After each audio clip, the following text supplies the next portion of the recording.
People's State Bank is a locally owned and managed bank with convenient locations in southwest Wisconsin and northeast Iowa. If you're looking for a place where you're more than just a number, but still have access to convenient technology and low fees, People's State Bank is it. As a community bank, they're proud to support many of the local charities, county fairs, community events, and more. When you become a part of People's State Bank, you can be confident that you're standing with a good cause. People's State Bank, member FDIC.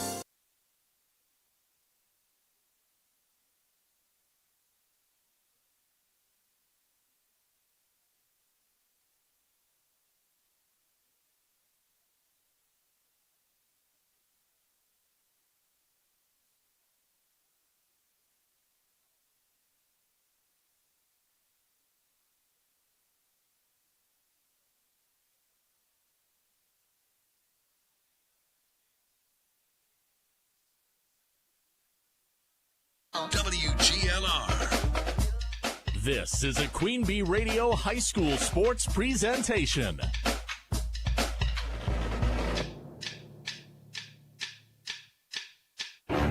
Queen Bee Radio proudly brings you Grant Regional Health Center and People's State Bank coverage of high school sports. Presented by Cuba City, Kieler, and Darlington Family Dental and Carey Seamless Gutters and Overhead Doors. And sponsored by Ayers Furniture, Bitech Resource Management, Claire Bank, Fuller's Milker Center, Hermson's Ace Hardware and Home Center in Bloomington and Platteville, Les Mack, Northland Buildings, Reeves Wealth Management, Raleigh Cheese House, Russell Law Offices, The Shoebox, Tricor Insurance, West End Salvage, Carver's Hardwood Flooring, Sloan Implements, Sups, Brian's Auto Body and Paint, Gary's Pest Control, TriStar Pallets and TriStar Mulch, Krantz Auto Parts and Krantz Hardware Do It Best, Baus Electric, Cuba City Collision and Repair, Laley Center Monroe, H&N Plumbing, Heating and Electrical, Community First Bank, Grant Regional Health Center, Sullivan Auctioneers, Big Iron Realty, Lancaster Dental Associates, Millie's Diner, Pink's Automotive, Good Knees Garage, Point and Flush Sportsman's Club, Rosemeyer Management Group, Breckler Insurance, McNett Electric, Mound City Bank, Ready Feed and Grain LLC, Southwest Health, and WCC Brands.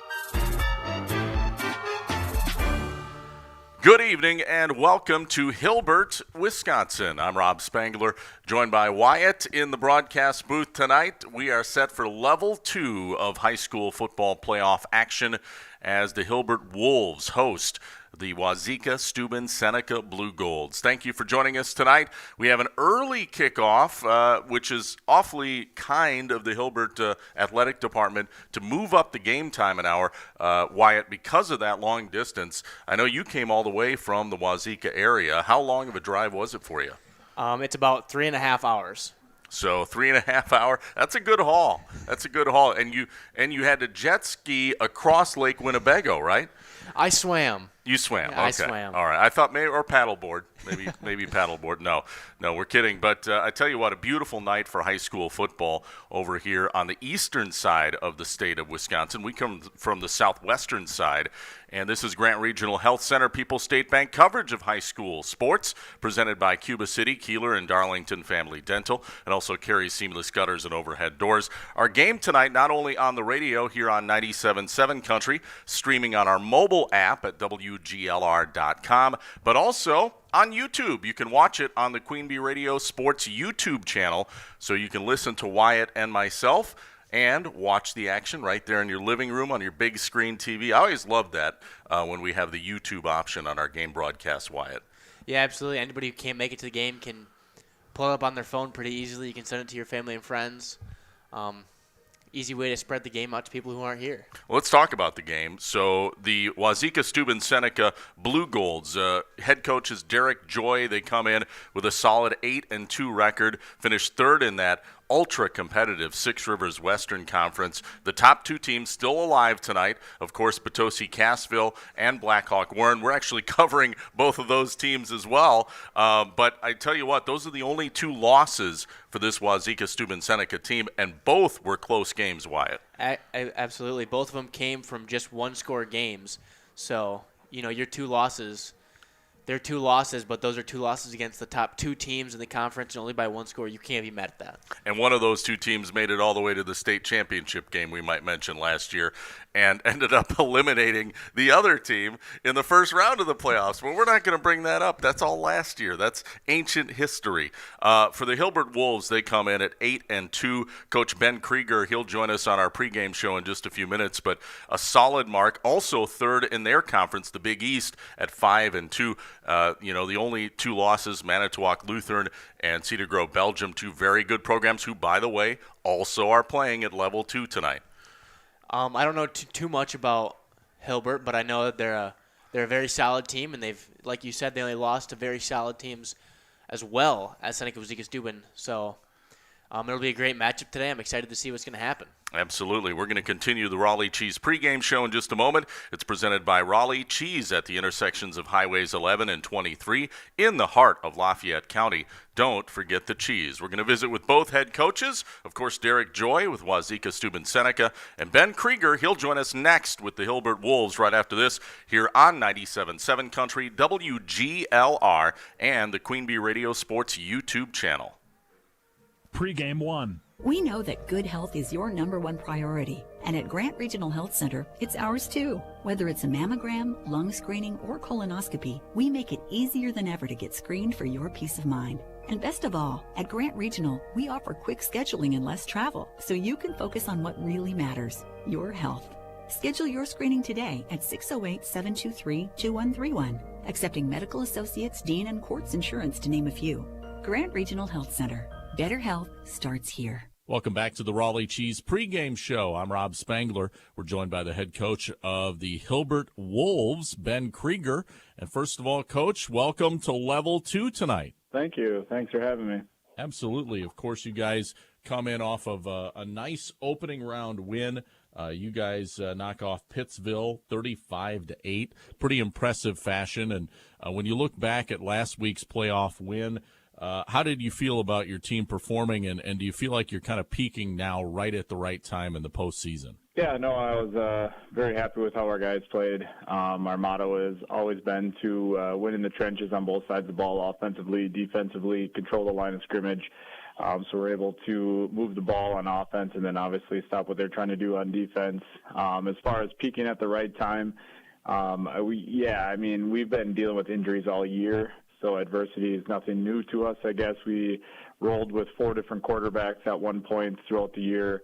Offensive linemen, defensive linemen, guys all over the board have been out weeks at a time. It's nice that for a D7 program that we do have some depth, that we had some guys step up at crucial moments to win us some important games for us.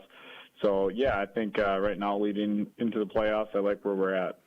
Tonight, of course, you guys host the Wauzeka-Steuben Seneca Blue Golds, and you don't obviously play this team or necessarily teams in their conference because of the distance between the programs. But it's striking to me, Coach, and you've probably noticed this as well, the similarities in records of the teams, and also maybe even you talked about the physicality, but the style of play. These look like 2 physical football teams. Yeah, I would agree with that after watching film on them. Looks like they're pretty wing tee based, old school football, ground and pound. And that's kind of the nature of the beast when you're at a small school. You kind of are limited to what you have, and you try to hang your hat on something. And for us, it's getting kids in the weight room, getting strong, which helps with physicality of a very physical game. I think that's something we pride ourselves in. It's no secret to what we're doing. We're planning on running the ball. Obviously, we have athletes that if we need to, we can throw the ball. But it's like the old saying: if it's not fixed or if it's not broke, don't fix it. So, and I'm assuming Wauzeka is similar with that. That they do a good job with the wing tee. That's the thing with that offense is you have there's 4 different ball carriers at any point that can receive a handoff. Versus a traditional style where you have 1 or 2 backs that you focus on. Coach Ben Krieger of the Hilbert Wolves joining us on our Raleigh Cheese pregame show. Coach Krieger, tell us a little more about your team as far as personnel-wise. Who are some of your key players and guys that have really carried the torch for your team this year? I guess I'll just focus on our captains because really at the end of the day, without good leadership, our team is only as good as, it's an 11-player game, and again, you're only as strong as your weakest link. So Brady Plott, senior offensive lineman, Eddie Patterman, senior offensive lineman, those two guys are the vocal leaders, the guys that are doing everything behind the scene that have really helped our program establish the weight room, lead by example type guys. And then we have Nate Hiddle, senior receiver, safety, and then we have Drew Hallbuck, who is a senior tight end and defensive line guy. So just really great leadership for all four of those guys leading by example and just on the field, keeping us steady throughout the game through the highs and lows. Yeah, and Brady and Eddie, the first two guys you mentioned, those guys are linemen for your squad, and you talked about that physicality earlier in the interview, but isn't it, I guess it's got to be nice as a coach to have your leaders be some of your trench guys too, right? Absolutely. It's good to have that balance. Obviously, being a small program, you have those guys typically are playing both sides of the ball, so it's nice that one of the four of them are on the field controlling the game and vocally. I think Nate Hiddle does a great job. He, at points of the year, he was our quarterback. He was our quarterback last year, and playing safety, he's the quarterback of the defense, getting our alignments all correct, communicating with everybody, and just keeping heads up when things get tough on the field. So can't thank those guys enough for that. All right, before we wrap up with Coach Ben Krieger with the Hilbert Wolves, final thoughts on, maybe some key things to keep our eye on tonight that might tilt the game in your favor? I think, honestly, at this point of the year, in second level of the playoffs, both are good football teams. It's going to be a matter of controlling turnovers, like I said, controlling the line of scrimmage, keeping penalties to a minimum, and obviously not turning the ball over. If the team if we can do that, we'll be successful. If not, we're going to have to play from behind, and that's something that we don't want to do. So controlling the tempo right away is something that we're looking to do. All right, Coach Krieger, hey, we appreciate the time. Thank you so much, and good luck tonight and throughout the postseason. All right, thank you. Steve Schmidt's Sports Treasures Plus in Stoughton has unique team treasures. They have over 25,000 signed sports cards, plus autographed photos, bobbleheads, caps, signed baseballs, and more. That's Steve Schmidt's Sports Treasures Plus in Stoughton. Welcome back to our Raleigh Cheese pregame show. Rob Spengler joined by the head coach for Wauzeka-Steuben Seneca's Blue Golds. That is Coach Derek Joy. And first of all, Coach, thank you for joining us today. Well, thanks for having me. You bet. Your team has the long trek to Hilbert this evening, where you take on the Wolves. And when I look at these two teams, I see nearly identical records. Both won 8 games during the regular season. Both finished 5-2 in their respective conferences. You guys, of course, were third in the Six Rivers West, and Hilbert was third in the Big East. So how do you see this matchup? It looks from the outside looking in like maybe a mirror matchup. Yeah, I mean, it's I think a perfect level 2 game. We are, I would say, very similar to both of us. So it should be really a really good game. I'm really looking forward to it. And of course, your squad again had a very successful regular season. Last week, a nice opening round level 1 playoff win over Ithaca by a score of 30-14. Of course, Ithaca, one of those opponents that you saw earlier in the season. Hilbert tonight, though, this is a team certainly that, they're far enough away. You really don't know too much about them other than maybe what you've scouted. What can you tell us about the Hilbert Wolves? Sure. Yeah, it's kind of nice. I think we've kind of told the kids this a little bit that, playing someone that we haven't played in the regular season, something a little bit different. But they're a very dynamic team. They have what it looks like a very stout running game. So yeah, it will be an interesting game. I'm really I think our guys are up for the challenge. And of course, playing in the tough conference that you're in, you guys have gone up against some great opponents that are still alive in the postseason. Of course, Blackhawk Warren is still playing. Potosi Cassville is still playing. I know those are the two losses that you guys suffered, but kind of shows the level of competition that you guys have been playing throughout the season, doesn't it? Right. I mean, I believe that we played two of the hardest teams in Division 7, and obviously we lost those games, but they were really close losses, and at any point I feel that we could have definitely pulled out a victory. So I think we're battle seasoned. So I feel pretty confident about tonight.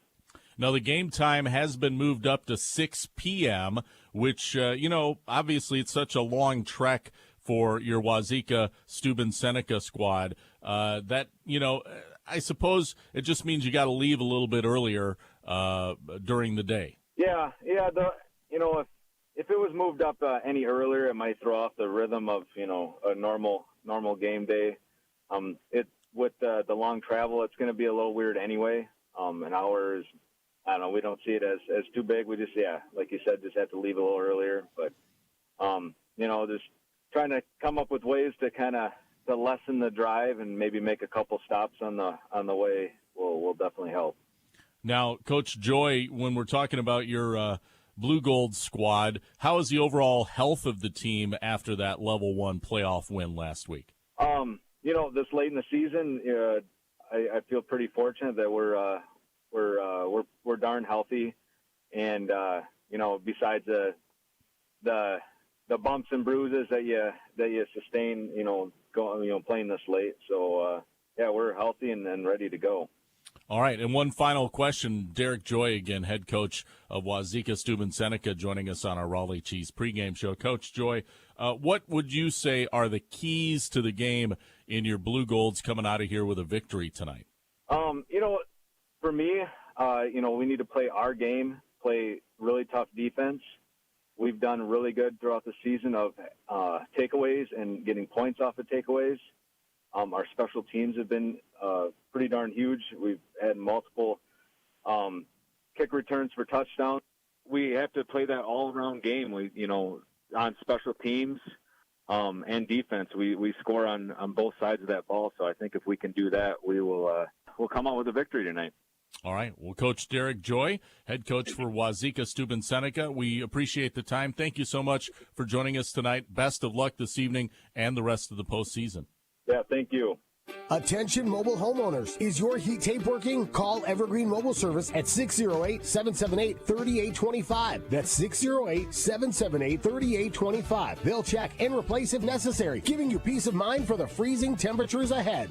Pre-game 1.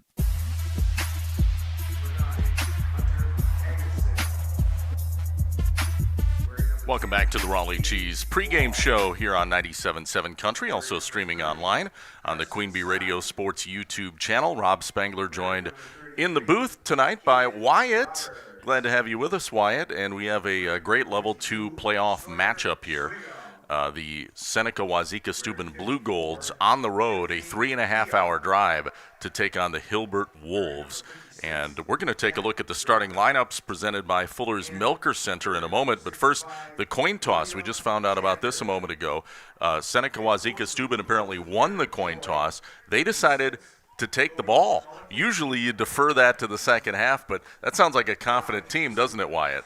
Absolutely. Listening to what the coaches have to say as the interviews, Derek Joy talked a lot about controlling the time and controlling the ball, and I think he wants to come out hot and score the ball. Absolutely. Start off quick. Our colors of the game are brought to you by Cuba City Family Dental, Kieler Family Dental, and Darlington Family Dental, 3 convenient locations to serve your dental needs. The host, Hilbert Wolves, wearing blue tops with gray pants. They have silver helmets.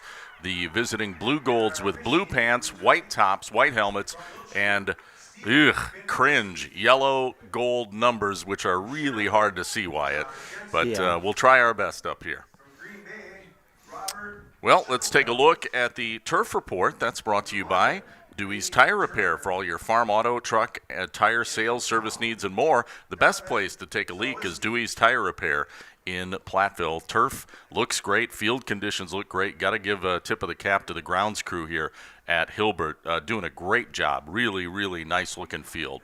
And we are just about set for the opening kickoff. So we'll take a look at that starting lineup, brought to you by Fuller's Milker Center for the Seneca Wauzeka-Steuben Blue Golds on offense first. But first, let's place the ball on the tee. And looks like kicking off for the Hilbert Wolves going to be number 52. That would be Max Schneider.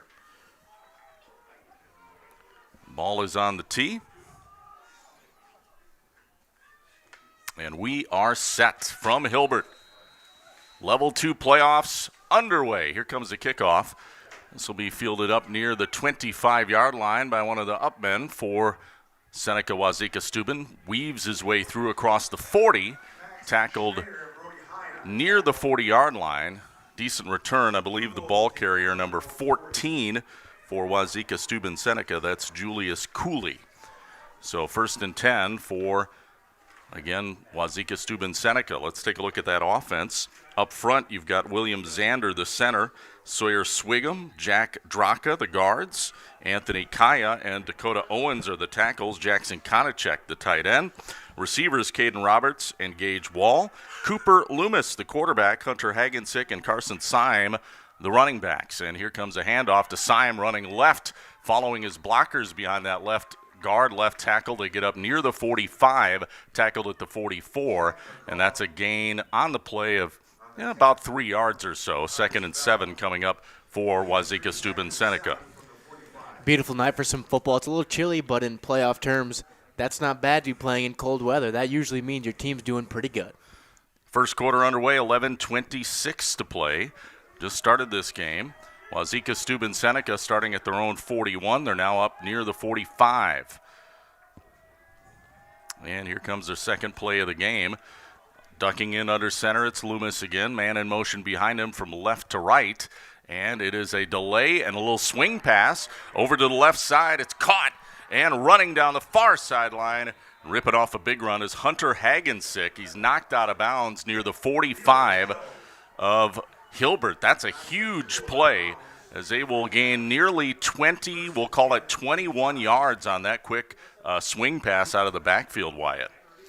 Starting out quick and starting out fast. That's Seneca Wauzeka-Steuben's game plan. Good start for them. I'm curious to see what their Hilbert defense is going to do here to back up that 21-yard pass. Once again, to the line, quarterback Cooper Loomis. He is a senior, 6'1", 200-pounder.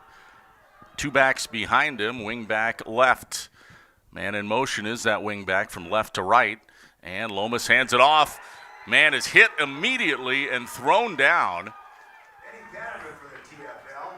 Ball carrier was Syme, and he was ripped to the ground immediately. Loses almost 3 yards, Wyatt. Coach Ben Krieger talked about wanting to fight in the trenches, both offensive, defensively. And after that 21 give up, they're able to get a stop here for negative 2 yards in the backfield. I think that's exactly what they want. Call it 2nd and 13 here for Wauzeka-Steuben Seneca. Receivers split wide to the right, ball right in the middle of the field. 2nd and 13. Here comes a handoff, run up the gut. Ball carrier that time, I believe Syme again. No, I'm sorry, Hagensick. He'll pound his way through, gets to the original line of scrimmage, and then maybe, well, it looks like we actually have a procedure penalty against the Blue Gold, so this will be wiped out, the gain on the play, and they'll move it back 5 yards, back up to the 43-yard line or so of Hilbert. So 2nd down and 18 coming up for the Blue Golds. Scoreless game early, 10:03 to play here in the first quarter. Level 2 playoff action. Seneca Wauzeka-Steuben at Hilbert. Split backs behind Loomis. And hands it off. Run up the gut again. Syme, the ball carrier. Not much running room there. Maybe a yard.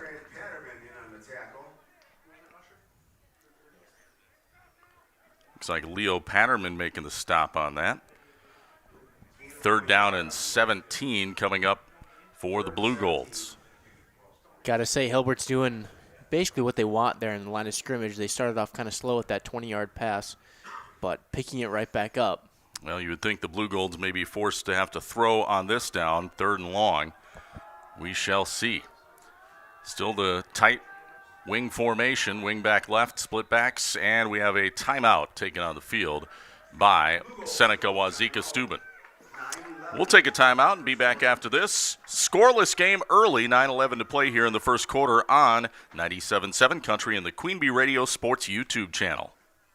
Pre-game 2. Finding great candidates to hire can be like, well, trying to find a needle in a haystack, but not with ZipRecruiter. Its powerful technology actively finds and invites qualified candidates to apply to your job. So while other companies might deliver a lot of hay, ZipRecruiter finds you the needle in the haystack. See why 4 out of 5 employers who post a job on ZipRecruiter get a quality candidate within the first day. Try ZipRecruiter for free at ZipRecruiter.com/free. That's ZipRecruiter.com/free.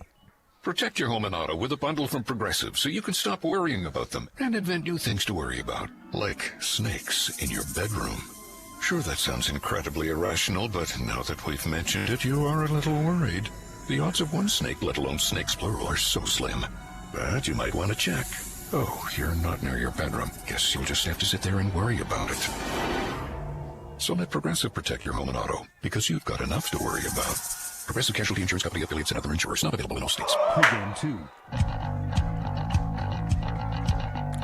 Almost an interception out of the timeout. Ezra Savella was in coverage on Konachek, who was running a late-breaking route down the seam, and the pass falls incomplete to the turf. But Wyatt, almost a costly interception there for the Blue Golds. It will bring up 4th down and 17 coming out of this timeout.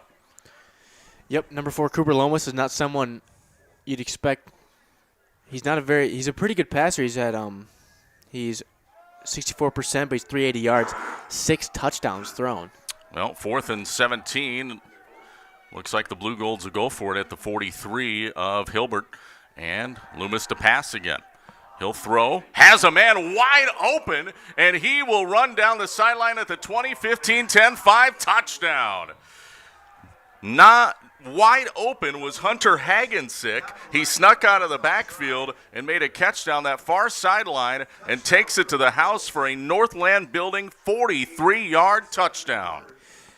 Yeah, I think that Hilbert defense just kind of guessed them out of there being so far back with that 4th down territory, and that led to number 9, Hunter Hagensick, being wide open and Cooper Lomas being able to find that. Got to give credit to the offensive lineman being able to give Cooper that time to get the ball out.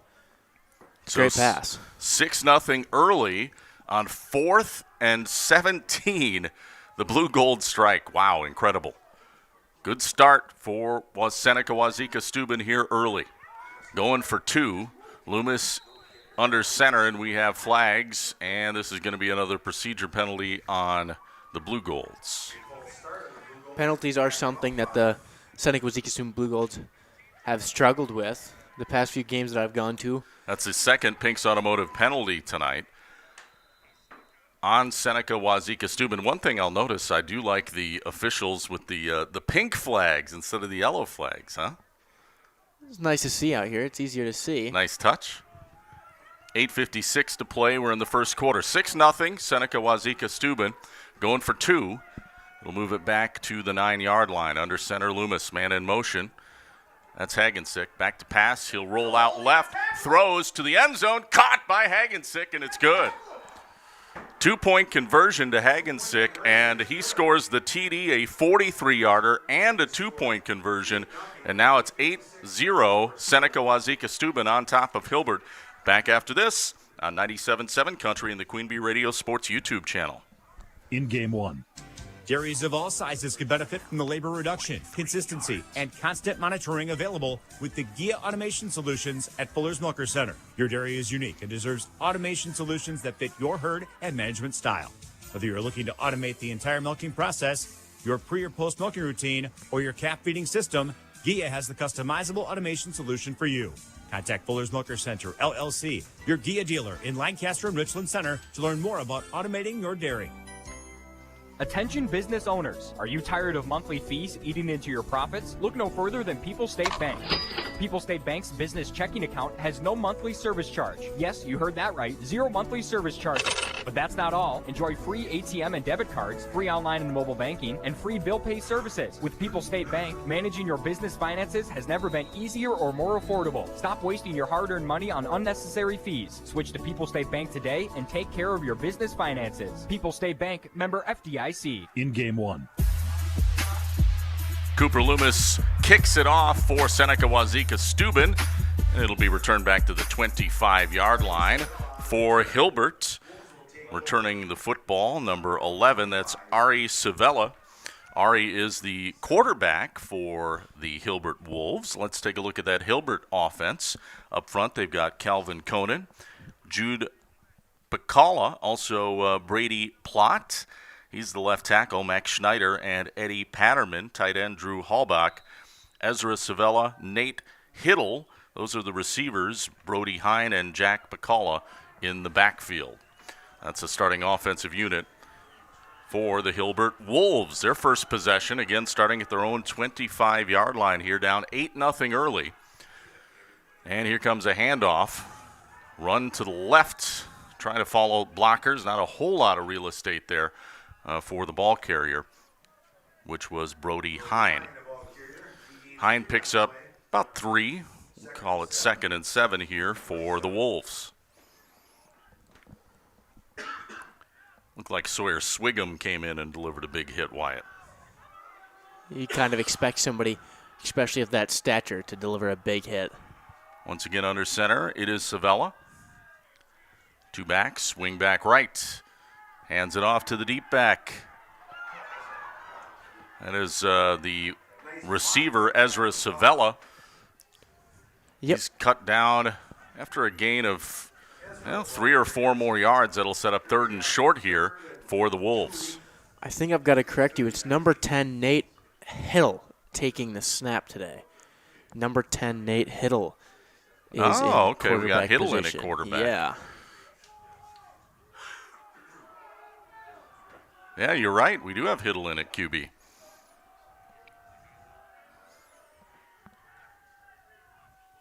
Third down and 2 coming up for the Wolves. And here comes a run around the left side.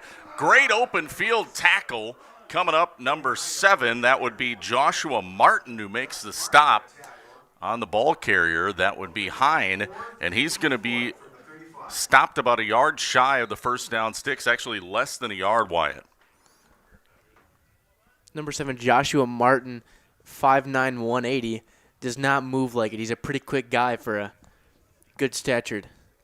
This is a big early test in this game if Hilbert is going to go for it. Looks like they'll bring the chains out to measure, but it does appear that he is short of the yardage to gain. 8-0 early here, 7:13 to play. We're in the first quarter from Hilbert. Seneca Wauzeka-Steuben up 8-0, and indeed it is 4th down. So 4th down, less than a yard to go, probably about a half a yard really. And for the Wolves, a huge, huge play coming up here. Just what I'd expect. They're going for it. Just what I'd expect. You'd expect Hilbert to go for this, especially with Seneca Wauzeka-Steuben starting off with a touchdown. You don't want to get them the ball back. So Nate Hiddle, he'll duck in under center. 2 backs in the backfield. Long snap count.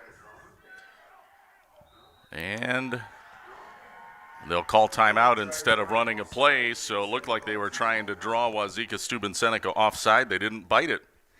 Yeah, especially with the offensive penalties coming with the false starts. I can imagine that's exactly what Hilbert was thinking, trying to draw their defense offsides and get that free first down. Well, good discipline by the Blue Golds.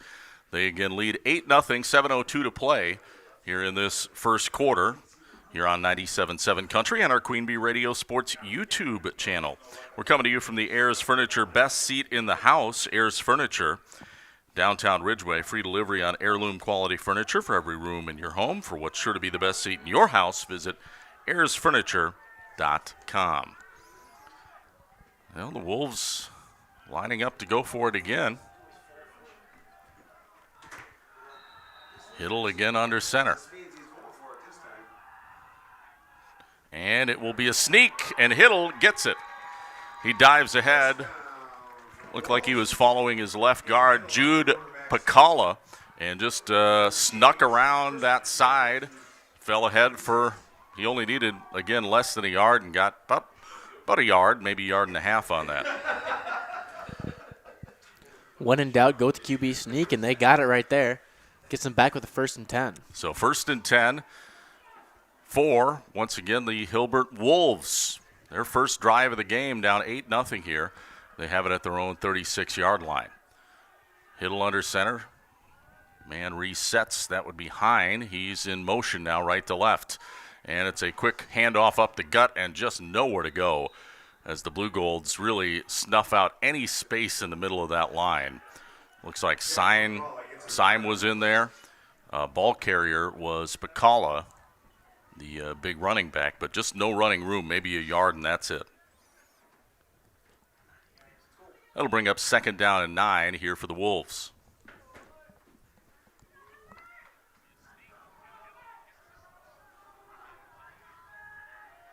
2nd and 9. Wing back left, Savala. He's in motion, left to right.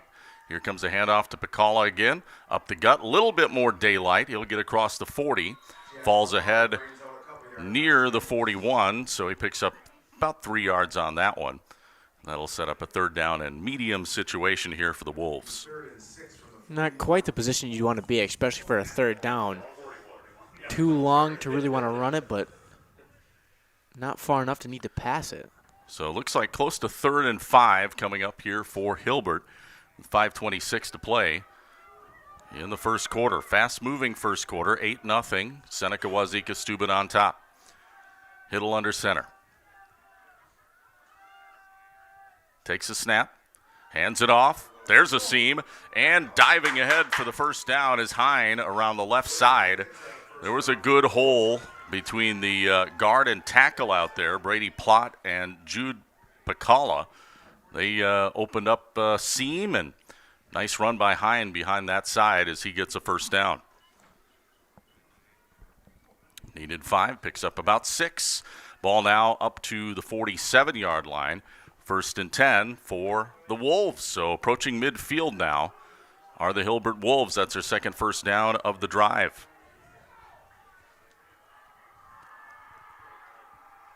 Nate Hittle, senior quarterback under center. Hine to the line, lines up as a wingback. And a handoff to Savala. Around the right side, gets across the 50 before he's hauled down. Like he was brought down behind by Caden Roberts, one of the corners, and a gain of 3 on the play for the Wolves.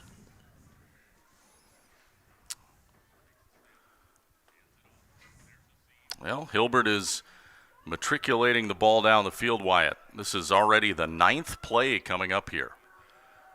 2nd and 7.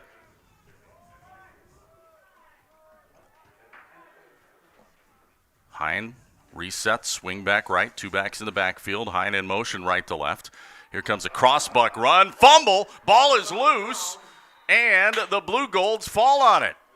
And that is Loomis, who comes up and jumps on the ball, and all of a sudden, a promising drive for Hilbert ends in a turnover. That's a Fenimore Smiles turnover, a Lancaster Dental Fenimore Smiles turnover. And that will give the ball right back now to the Blue Golds. They take over in plus territory at the 49 of Hilbert. Seneca Wauzeka-Steuben's head coach, Derek Joy, talked about trying to play their game, trying to control the ball and control turnovers, and that's exactly what they're doing right now. Go down the field, get 8 points, come back, fumble recovery. They get the ball back in their hands. 3:51 to go. We're in this first quarter, 8-0. Seneca Wauzeka-Steuben on top. Loomis pitches it outside. This one goes to Hagensick, and he fumbled the ball. And now it's recovered by Hilbert. Coming up and making the recovery was Leo Patterman. So just like that, one play later and another turnover, this one goes to Hilbert, so they get the ball right back, Wyatt. Hot potato. Just get the ball right back in their hands. So back-to-back turnovers here, but good news for Hilbert is they'll retain possession now. Again, near midfield, they'll take over at the, looks like 43-yard line, their own 43. Mixed emotions for both of the teams. Absolutely, and probably a reminder, hold on to that pigskin, right? Hill working out of a pistol formation here with two receivers split to either side, and he will hand it off. Bacala up the middle, has a head of steam, and he's dragging tacklers, but the ball is fumbled again. This time, the Wolves fall on it, it looks like. You'd think it's raining outside with how much they're dropping the ball right now. One of the offensive linemen, Schneider, recovers it, which good thing that guard out in front of Bacala able to fall on the football, because otherwise it could have been another costly turnover. But instead, it's a huge gain that will take it all the way down to the 33 of Wauzeka-Steuben Seneca.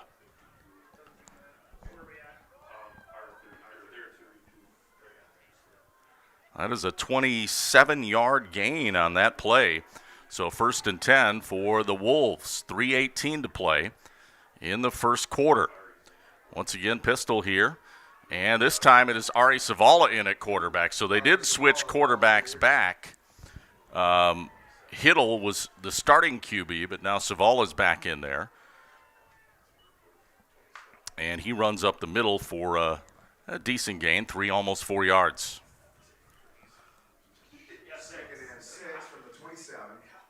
And we'll call it a 4-yard pickup. 2nd and 6 here.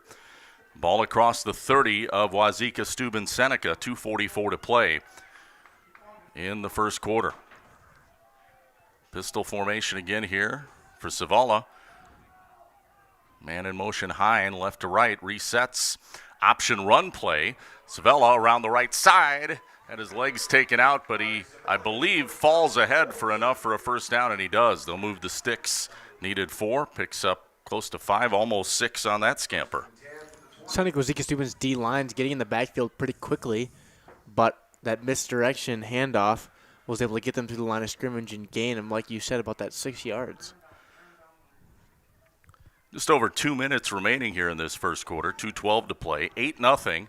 Seneca Wauzeka-Steuben with the lead, but just outside the Bitech green zone at the 21 or so. Hilbert has it. Here comes a quick swing pass to the near side. Hiddle catches it, and he shakes a man. He's across the 20 to the 15 and ripped out of bounds near the 10. Nice run after the catch by Nate Hiddle on the swing pass from Savala, and that will be very close to the first down. Sticks, I think, just a hair short. We'll say less than a yard. 2nd down and inches. So a nice gain of 9 yards on that. And now they are in the Bitech green zone, are the Wolves. Man in motion, Hine again. Taking the snap, Savala. Option run play, keeps it, but nowhere to run. Good job of contained by the Blue Golds around that left defensive end or right defensive end side as they haul down Savala for a loss of yardage on the play. They're going to mark him back near the 15, almost the 14-yard line, so they're going to lose close to 3. We do have a, looks like a chop block, though, called, so a penalty. This is a Pinks Automotive penalty on Hilbert, and Seneca Wauzeka-Steuben will take the penalty because that is a costly one, and it will move it all the way back to the 26-yard line, almost the 27-yard line. That is, wow, that is a killer penalty. Not what you want after being in such good field position to be in that. 2nd down, 17 coming up for the Wolves here, again at the 27 of Seneca Wauzeka-Steuben. Again, Ari Savala in at quarterback. Hine in motion left to right. Split receivers. Option look, looks to pass now. Throws downfield and overshoots the intended target, Hine. A little bit too far in front of him, and it's going to be 3rd down and 17 now with the incomplete pass. had great field position. Unfortunately, gave it away with a costly penalty. Of course, I would think, Wyatt, this is two-down territory, especially this deep into Seneca Wauzeka-Steuben end of the field. And, of course, that's how the Blue Gold scored on a 4th down and 17 plays. So wouldn't it be ironic if Hilbert scored that way? It's 3rd and 17 here. Man in motion, Zavala. And it's a run play, but just nowhere to go for Bacala. He dives ahead, maybe gets to the 25, and that's about it. So picks up a few yards, and it'll set up a 4th down, and it looks like about 14 coming up. Yep, can't count the Hilbert Wolves out of this one so quick. Like you said, Seneca Wauzeka-Steuben scored on a 4th down. I don't want to count Hilbert out too fast. 4th down, 14 here coming up. Split receivers, wing back left, pistol formation. Zavala to pass.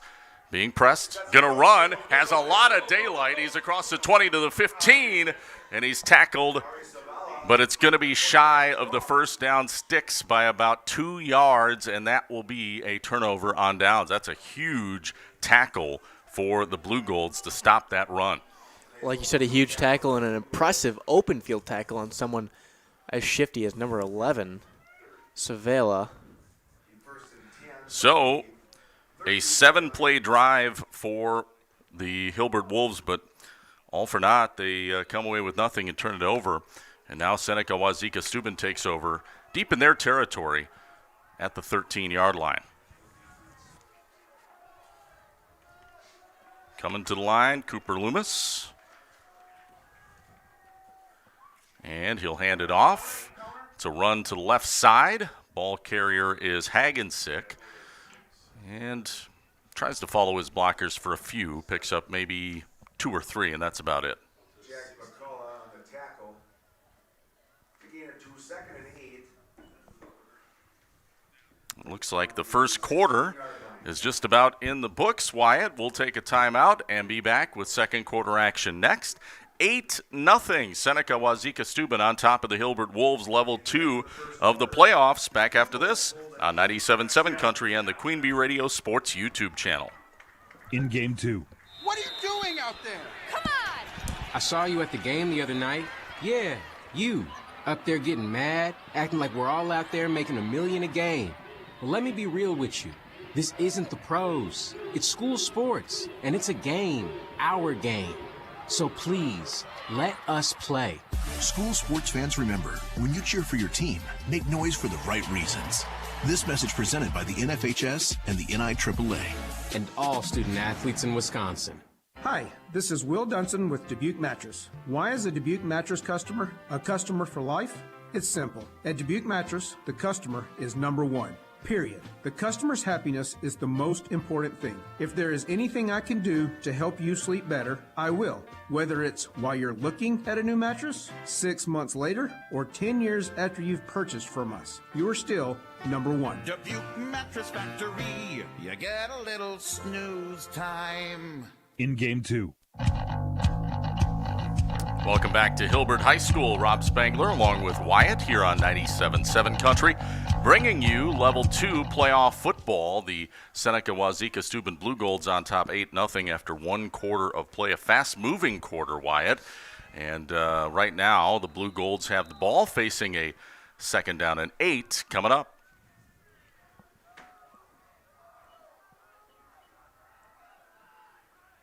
Looks like Loomis going to be working out of the gun this time. Spread formation, 2 receivers left, 1 to the right. And it's an option run play. They pitch it outside. There is a flag thrown from the near sideline. Not a whole lot of running room either, as Hagensick was the ball carrier. And I'm not sure he gained anything on that, but that being said, I think the penalty is against the Blue Golds. 3rd penalty of this game, and we're only 5 seconds into the second quarter. Yeah, it looks like it's an illegal shift against Seneca Wauzeka-Steuben. Actually, it looks like they declined the penalty because they're setting the ball where Hagensick ended up. So he's up at the 16-yard line or so. It'll set up 3rd down and 8.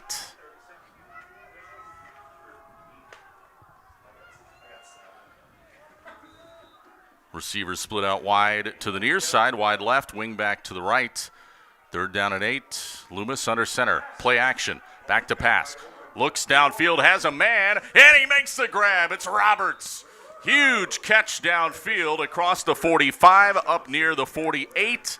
And that will be a Sullivan Auctioneer Big Iron Realty first down for the Blue Golds, and a huge one at that, Wyatt. Absolutely. Number 4, Cooper Lomas, standing 6'1", 200 pounds, has impressive running stats, but you cannot count him out in the passing game. Like you said, he's got the 21, he's got that 43-yard passing touchdown already, and he's now got that impressive 3rd down and 8 yards to go, passing first down. Gain on the play of 34 yards, almost 35, to Roberts. 1st and 10, and we have a fumble on the snap, and Loomis, it looks like, falls on it. So the Blue Golds will hang on to the football, but they're going to lose a yard or so, and it'll be 2nd and 11 coming up. Boy, I don't know if the ball is slick or what, but both teams have had a little bit of a tough time hanging on to it, Wyatt. Well, I've been to a couple of these Seneca Wauzeka-Steuben football games, and Blackhawk Warren at home at Wauzeka-Steuben, last play of the game, down by 1 score, fumbled snap, similar to what we just saw there. That ended the game and gave them their first loss of the year. Wow.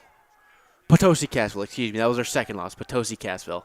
Roberts split out wide right. Loomis under center, hands it off to Syme, running right, following his blockers, puts his head down and gets up to the 50, it looks like. So he picks up about 3 yards on that carry, and it'll set up a 3rd down and long coming up here for the Blue Golds. Penalties and fumbles are something that I've kind of noticed Seneca Wauzeka-Steuben has been struggling with all year, unfortunately. Ball again right at midfield, right at the 50, setting up 3rd down and long here for the Blue Golds. 10-10 to go till halftime. 8-0, Seneca Wauzeka-Steuben on top. Thanks for joining us tonight on 97.7 Country and also our Queen Bee Radio Sports YouTube channel. To the line, Cooper Loomis under center, split backs behind him, wing back left. Handoff, running back, up the gut. Ball carrier Syme just churning his feet, trying to get as much as he can, falls forward. Flag on the play. Oh, yeah, we do have a flag on the play. So a gain maybe of 3, but we'll see. It looks like this is going to be wiped out due to penalty. And it is. It's a procedure penalty once again against the Blue Golds. Seneca Wauzeka-Steuben's up to 4 penalties. Yep, another Pink's Automotive penalty, and that will move it back. Actually, looks like they may decline. They do. Yep, so they will decline. It's 4th down now. So 4th down, and we'll call it a short 9 or a long 8, whatever you want to call it. It's 4th and long here for the Blue Golds. 9:48 to play. We'll see if they maybe are going to punt it, and it looks like they are. For the first time tonight, Loomis will punt. Going back deep, it's Ezra Savella for Hilbert.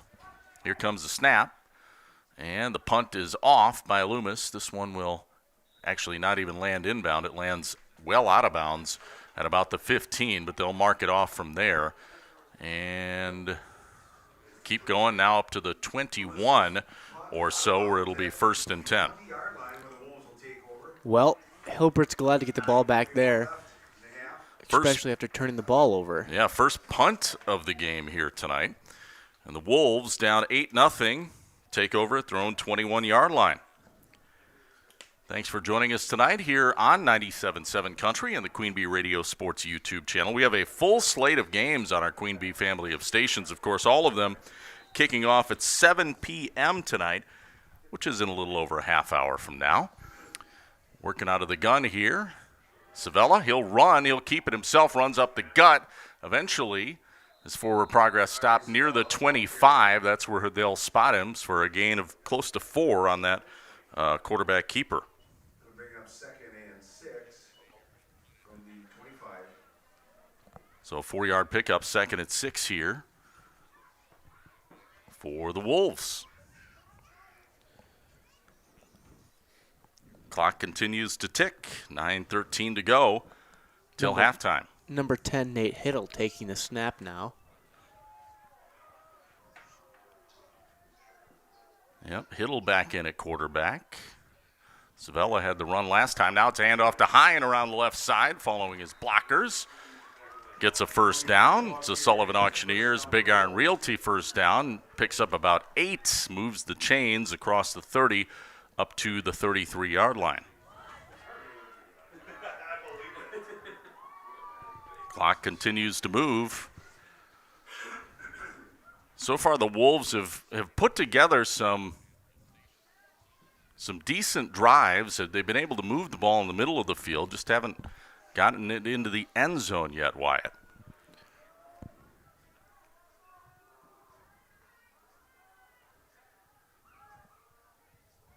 First and 10, Hiddle hands it off. It's Hine again, up the gut, and still has it. Has a first down across the 45. Tackled right there. Actually, that's Bacala, the ball carrier, not Hine. And he picks up 12 on that one. So a nice hard run up the gut. Yeah, Ben Krieger talked about wanting to win in the trenches and move the ball and stop the ball. And it seems like that's what they're... Yeah, they've had back-to-back big chunk plays, 8 yards and 12 yards on consecutive runs. Absolutely. I think that's exactly what they want. That's exactly what their game plan is. First and 10 at the 45. Here comes a run around the right end. Savella, he is hemmed in and thrown down.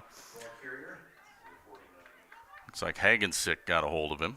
Konachek, excuse me. Tackle made at the 49 and a gain of close to 4 yards. 2nd and 6 coming up. Ball on the near side hash. 7:39 to play till halftime. 8-0, Seneca Wauzeka-Steuben. Hilbert Wolves, though, driving. They're at their own 49. Nate Hiddle back in at quarterback. Ducks in under center. Savella lines up wing back left. Long snap count. Takes it. He's going to keep it himself. Run around the right side and dives ahead. Almost looked like maybe a busted play, but he actually made some good yardage out of it nonetheless as he stopped about a yard shy of the first down sticks. Yep, number 63, Dakota Owens, looked like he took a step back, worried about getting shaken up, and I think that's what allowed him to get that extra yardage. So 3rd down and 1 coming up, a 5-yard run by the quarterback. Ball at the 46 of Wauzeka-Steuben Seneca. Hiddle under center.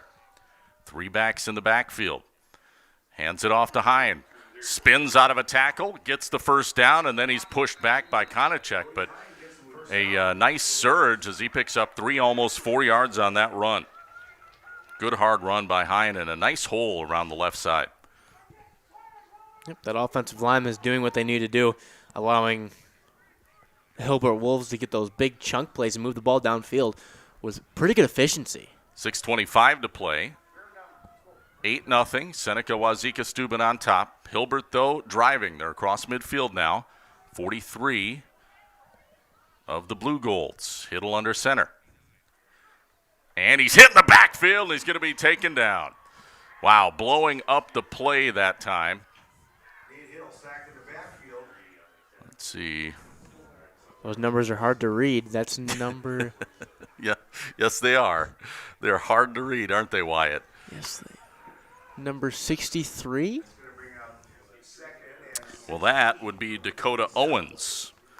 So Dakota Owens blows up the play, and they lose 5, almost 6 yards on that. 2nd and 16 coming up.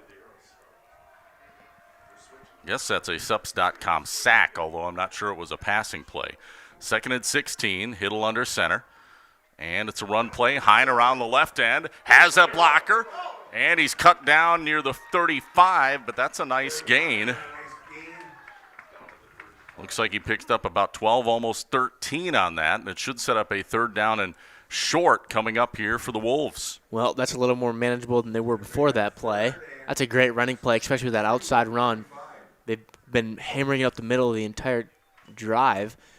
I can imagine the Seneca Wauzeka-Steuben has just been expecting that, and that allowed them to get so many yards on that play. Ball on the far side hash. It's 3rd down and 3 for the Wolves.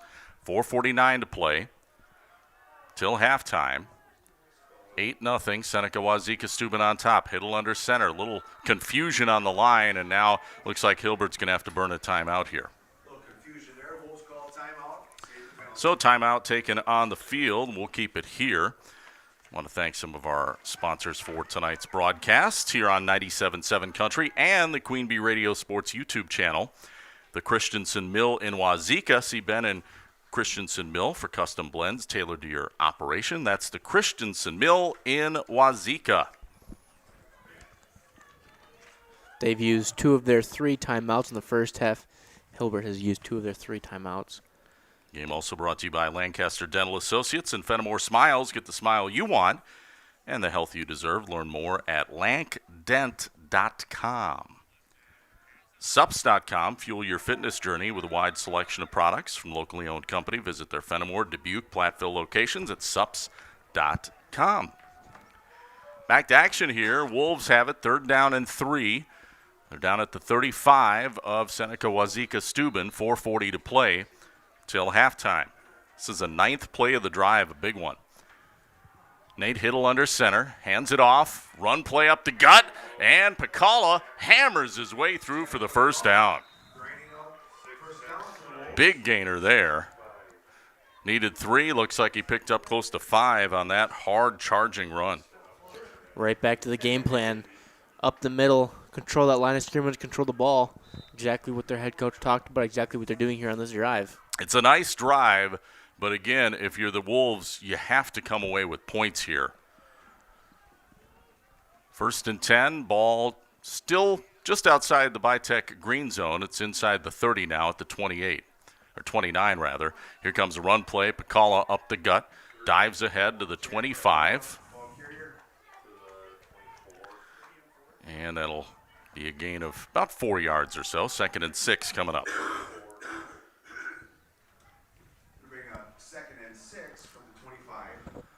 Under 4 minutes now left in this first half. Hilbert Wolves on their 11th play of the drive.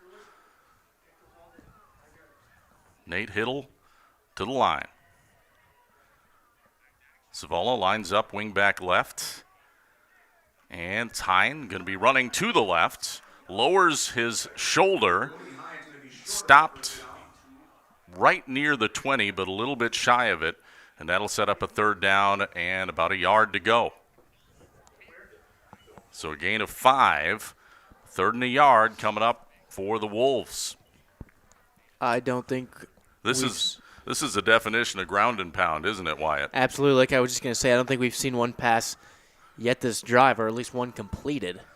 3:04 left. First half, 3rd down and 1. Hiddle hands it off.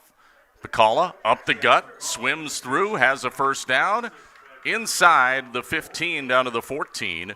It is a Sullivan Auctioneers Big Iron Realty first down. It'll move the sticks inside the Bitech green zone. First down, Wolves with 2:53 to play till halftime. Ben Krieger talked about a lot of their captains come from the offensive line. Very strong, very physical team. They're kind of showing it here, really doing whatever they want at the line of scrimmage and just pounding the ball up the middle of this entire drive. Yeah, this is smash mouth right here. Hiddle under center. Hands it off. No, going to keep it. Quarterback keeper around the right end. And thrown out of bounds, but he does get something out of it. Picks up a couple on the play. It'll set up a 2nd and 8.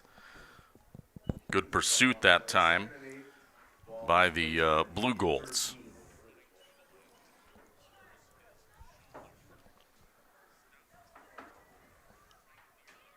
You know, the Blue Gold defense, Wyatt, what they need is a TFL. They need a tackle for loss, a big blow-up kind of play right now to upend this drive. Well, they had that sack back in the backfield by Dakota Owens, and it seemed like it didn't do anything to Hilbert. They just ran it and got the first down. 2nd and 8, Hiddle under center, hands it off to Hine, running left side, following his blockers. And, boy, the blockers kind of got caved in there. Not a lot of running room, but he does get down to the 10. So maybe 2 more yards. 3rd down and 6 coming up. And this is coming up on the 15th play of this drive. We're just over 2 minutes left till halftime. So a time-consuming and yardage-consuming drive, but they need points to the Wolves. Under center here, Hiddle again. Zavala lines up, wing back left. Split backs, gives it to Hine. Running around the left side, lowers the shoulder, not going to get the first down. Does, again, pick up another yard or 2, and that'll set up a 4th down and 4 coming up. Well, besides a couple of hiccups, I don't think it's by accident Hilbert is taking so much of the time clock on running this drive here. I think it's part of their game plan to kind of control the ball, kind of control that time, and just shove it down Seneca Wauzeka-Steuben's throat and try to put the ball in the end zone here. That being said, if the Blue Golds get a stop, it would be huge for Seneca Wauzeka-Steuben, and I think a timeout is going to be taken by the Blue Golds, and they indeed will take it because this is a huge down, and, you know, Coach Joy, obviously, Wyatt, wants to talk it over with his troops and I think emphasize how big this play is. 4 yards to go for Hilbert. The running has been so effective on this drive. Does Hilbert dare pass it, or do they just stick back with the running game? I don't know. My gut instinct says stay with the run game, but we'll see what they do. Absolutely. Besides the sack, I don't think there really has been any stoppage in the backfield. I think Hilbert goes right back to that run game. Seneca Wauzeka-Steuben unfortunately hasn't had anything to do to stop it, especially on this drive.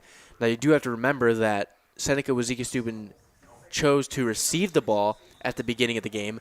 That means Hilbert Wolves will receive the ball at the beginning of the second half. If Hilbert scores here, they get the ball back in the second half, and I think that is what Hilbert is making so much time here on this drive. They want that ball back in the second half. Well, if I am a betting man, I think Pacala gets it, but we shall see.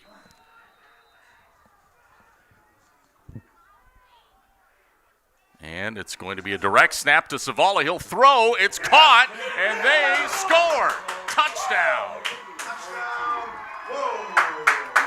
It is a Northland Buildings touchdown to Hine. Brody Hine makes the catch from Ezra Zavala, who is normally a wingback or a receiver, but little halfback option pass. Nice throw to the corner of the end zone and a touchdown. Gets it in, and that's a much-needed touchdown for the Wolves. Good thing you're not a betting man. You would have lost money on there. Yeah, I would have. Fooled both of us with that pass, and I think it fooled Seneca Wauzeka-Steuben as well. No question about it. That's an 8-yard touchdown reception to Hine, and they're going for 2. And it's going to be a direct snap to Pacala. He'll run it up the gut, and he's in. 2-point conversion. So we have a tie ball game with 1:03 to go till halftime. 8-8, and we'll be back after this on 97.7 Country and the Queen Bee Radio Sports YouTube channel. In game 3. Hello, Dr. Matt here from Cuba City Family Dental. Something we take pride in is having 3 state-of-the-art facilities in Cuba City, Kieler, and Darlington. Our investment in the latest technology and innovative services allows us to provide top-notch dental care to our area families. Take control of your oral health and make an appointment with our team, and let's make your smile the best it can be. Contact Cuba City, Darlington, and Kieler Family Dental now, and let's start this journey together. Keep smiling, Tri-States. Fall is the best season, not just because football's back and my fantasy team's doing great, but it's getting cool enough for my favorite comfort food dinner, grilled cheese sandwiches and tomato soup. The soup can be homemade or from a can. I don't care, but a grilled cheese has got to be sharp cheddar on either Country Heart's English Muffin toasting bread or Dakota-style 12-grain. Baked right here in the Midwest, there's just no better bread than Country Heart. Heck, you can even skip the soup. In game 3. Hunter Hagensick with the kick return. Brings it up across the 25 to the 30, up near the 35 before he's finally tracked down. 1st and 10 there for the Blue Golds at their own 36-yard line. Really really not a lot of time to work with the ball here. Only 56 seconds left in the second quarter. Do have to remember that Hilbert Wolves will receive at the beginning of the second half. It's whether the game plan is for Seneca Wauzeka-Steuben is to take care of the ball and not turn it over and wait for their defense to get back on the field, or go for something spectacular. Well, I do know Cooper Loomis has a nice arm, and they are running spread here at least on first down. 2 receivers right, 1 left. Man in motion from right to left. Loomis takes a snap, looking right. Has time, throws over the middle. Catch is made across the 45, tackle near the 40. And the catch is made by Gage Wall at the 41-yard line of Hilbert. So a big first down reception right off the bat. Yep, you talk about Cooper Lomas' arm, and he shows you it. Nice big play there, especially with the catch. Call it 18 yards on the reception, 1st and 10. Seneca Wauzeka-Steuben down at the 41. Passing again as Loomis winds up, throws a rainbow, far side, but we're going to have a pass interference call on the Hilbert Wolves as the defensive back unfortunately tackled the receiver before the ball got there, and I think it would have been out of bounds, Wyatt. Yeah, I mean, Cooper Lomas has an arm, but I don't think that one was catchable no matter what, and that Hilbert defensive back, I don't know if that was Nate accident. Nate Hiddle was the defensive back in coverage on the play. And it is a interference penalty on Hilbert. And what do we have here? Must be a penalty on the Blue Golds as well. Well, we've seen plenty of those pretty pink flags. We've got 6 penalties, 4 for Seneca Wauzeka-Steuben and just 2 for the Hilbert Wolves. So penalty on each team, and we'll replay first down. Correct me, that's 5 penalties for Seneca Wauzeka-Steuben. Actually, they're marking off the penalty.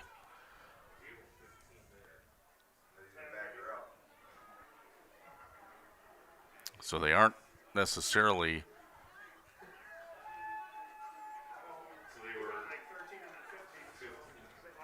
well, it'll just put the ball back at the original line of scrimmage. So it basically is offsetting. But 31 seconds remain on the clock here for the Blue Golds. They'll have it 1st and 10 at the 41 of the Wolves. Loomis under center. And play action. Looking to throw downfield. And it's a little too strong. We have another flag. He didn't touch him. There's no way. He didn't even touch him. Ball carrier was intended to be Gage Wall again. But he wasn't able to get to that. And a flag is thrown. And I think we're going to have a interference call again on the Wolves. Yeah. It is on Hilbert. So that will move the ball inside the 30. Down to about the 26. 1st and 10 there. So a penalty aided first down, another Pinks Automotive penalty. Blue Golds have it, 1st and 10 at the 26-yard line of Hilbert.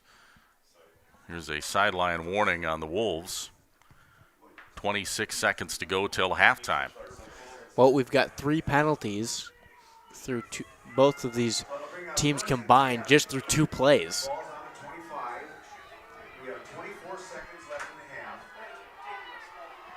Here we go, shotgun formation for Loomis.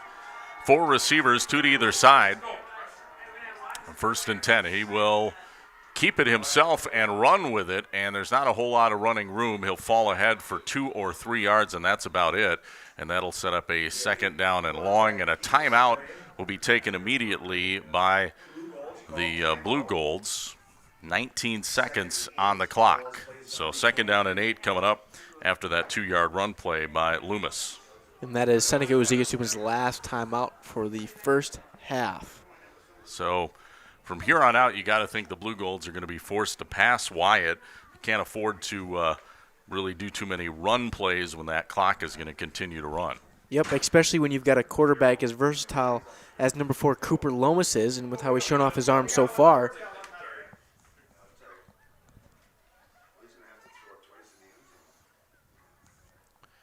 So Lomas, let's see if he can make some magic here late in this first half. It's been mostly just a grinded out kind of first half, but all of a sudden, Wauzeka-Steuben Seneca putting it up in the air and having some success. Of course, some penalty-aided success as well. 2nd down and 8 for the Blue Golds. Inside the 25 at the 24 of Hilbert. 19 seconds to go. Taking the snap, Loomis. He'll throw towards the end zone, and it's out of the back of the end zone, incomplete. I think Gage Wall was the intended receiver, but over his head and on a play. Not too much time wasted. We only got 12 seconds left. I'd say we could fit 2 plays in, maybe 2, but definitely get 1 more in. Yeah, we'll see what the Blue Golds have up their sleeve here. 3rd down and 8. Cooper Lummis from the gun. Running back to his left. 2 receivers to either side. 3rd and 8. Pressure coming. Throws over the middle. It is too high. Incomplete. I believe that one intended for Hunter Hagensick. A little bit out of his reach. And an incomplete pass. Might have been Konachek, actually. Seneca Wauzeka-Steuben's offensive line collapsed pretty quickly. Hilbert offensive line had a lot to do with that ball not being a very good, not a very well thrown ball. So incomplete sets up 4th down and 8. This may be final play of the first half with 7 seconds left. Tie game, 8-8. 3 receivers left, 1 to the right. Again, shotgun for Cooper Loomis. Takes a snap. Back to pass. Actually, timeout taken by Hilbert before the play. So they'll have to reset the clock, I believe, to 7 seconds. And we're tied 8-8. Well, Wyatt, here we go. Of course, the lone touchdown of the first half for the Seneca Wauzeka-Steuben did come on a 4th down play. You remember that. Yes, I do. 43-yard touchdown on 4th and 17.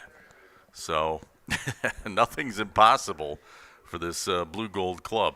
Well, I got to say the same thing with the Hilbert Wolves. That touchdown came on a passing play after, 16 plays straight of just running. Yeah. Really, I think anything could happen here, especially at the beginning of the second half. The Hilbert Wolves will receive, but we still got 7 seconds left to see what the Seneca Wauzeka-Steuben Blue Golds can do with the ball.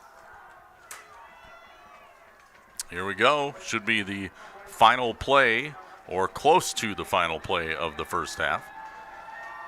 Cooper Loomis. 3 receivers left, 1 to right. Back to pass. Not too much pressure, lots of daylight. Hits his man in the middle of the field, but he has to get to the end zone. He shakes one man inside the 10, but he's not going to score. That's Caden Roberts as he is tackled at the 8. It'll be a decent gain, but not enough for the score, and time expires with the score at halftime, 8-8.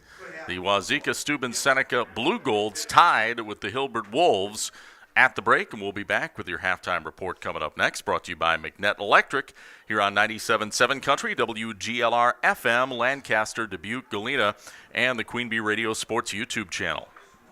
In Game 4. Get ready. Little Mini Wrestling is coming live. Experience the Raging Cage and Cage match with body slams, tag team chaos, and the wildest battle royal you've ever seen. Starring Cactus Crack, Nasty Boy, Meatball, Amish Outlaw, Mama Midget, Micro Wario, Daddy Cool, and so many more. Don't miss this family-friendly night of full throttle fun. Visit LittleManiaWrestling.com for tickets. Total Takedown, Total Mayhem. Little Mania Wrestling All-Stars World Tour. Sunday, November 2nd at Grand River Center in Dubuque. Doors open at 3 p.m. Show starts at 4:30. Get tickets now at LittleManiaWrestling.com.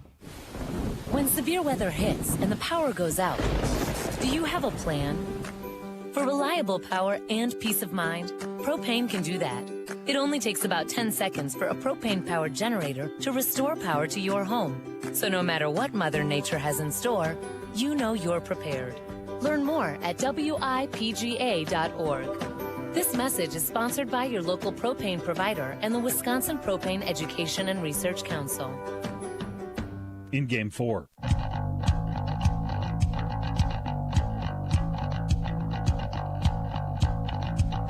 Good evening. Welcome back to our halftime report. The score is tied at 8-8. And we are live from Hilbert tonight as Seneca Wauzeka-Steuben is tangling with the Hilbert Wolves. Our halftime report tonight is presented by McNett Electric. For all of your electrical needs, call McNett Electric of Belmont. We'll have our Millie's halftime fix coming up in just a moment. And we'll take a look at halftime stats. That's all on the way. Another quick timeout. And we'll be back. We're also going to check out the other games going on our Queen Bee family of stations tonight. We have a full slate of games. They're all kicking off right about now. We'll be back from Hilbert with the score tied 8 apiece, 8-8. Wauzeka-Steuben Seneca tied with Hilbert here at the half on 97.7 Country and the Queen Bee Radio Sports YouTube channel. In Game 5. People's State Bank is a locally owned and managed bank with convenient locations in southwest Wisconsin and northeast Iowa. If you're looking for a place where you're more than just a number, but still have access to convenient technology and low fees, People's State Bank is it. As a community bank, they're proud to support many of the local charities, county fairs, community events, and more. When you become a part of People's State Bank, you can be confident that you're standing with a good cause. People's State Bank, member FDIC. If you're upgrading a home or business, call the trusted pros at Carey Seamless Gutters and Overhead Doors. They offer a premium selection of CHI overhead doors combining style, durability, and security for both residential and commercial properties. Need rain gutters to protect your building from water damage? Carey's has you covered there too. Learn more at Carey'sGuttersandDoors.com. They sell the best and service the rest. Get the quality you deserve at Carey Seamless Gutters and Overhead Doors, Belmont, and Prairie du Chien. In Game 5.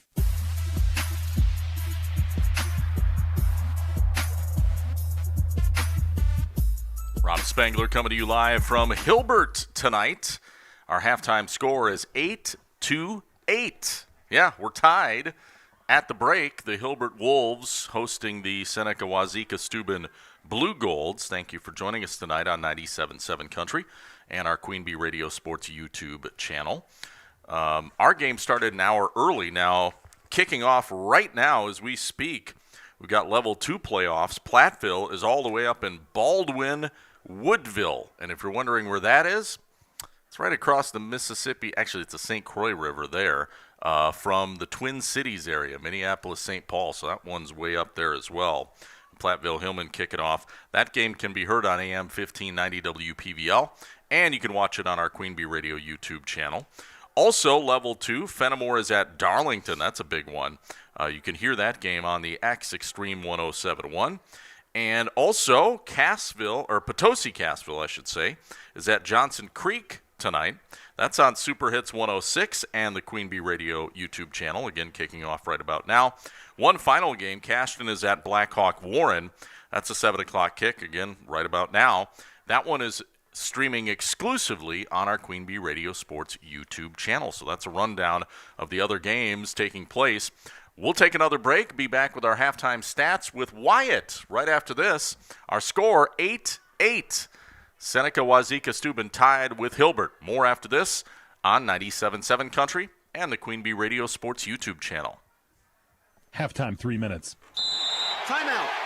All right. Remember, we're a team that plays together. Listen, the winning will take care of itself. We just have to get everyone involved. In interscholastic sports, we celebrate what makes every one of us unique. And in the pursuit of a common goal, everyone in the huddle, in the bleachers, and in the community comes together. This message presented by the WIAA and the Wisconsin Athletic Directors Association.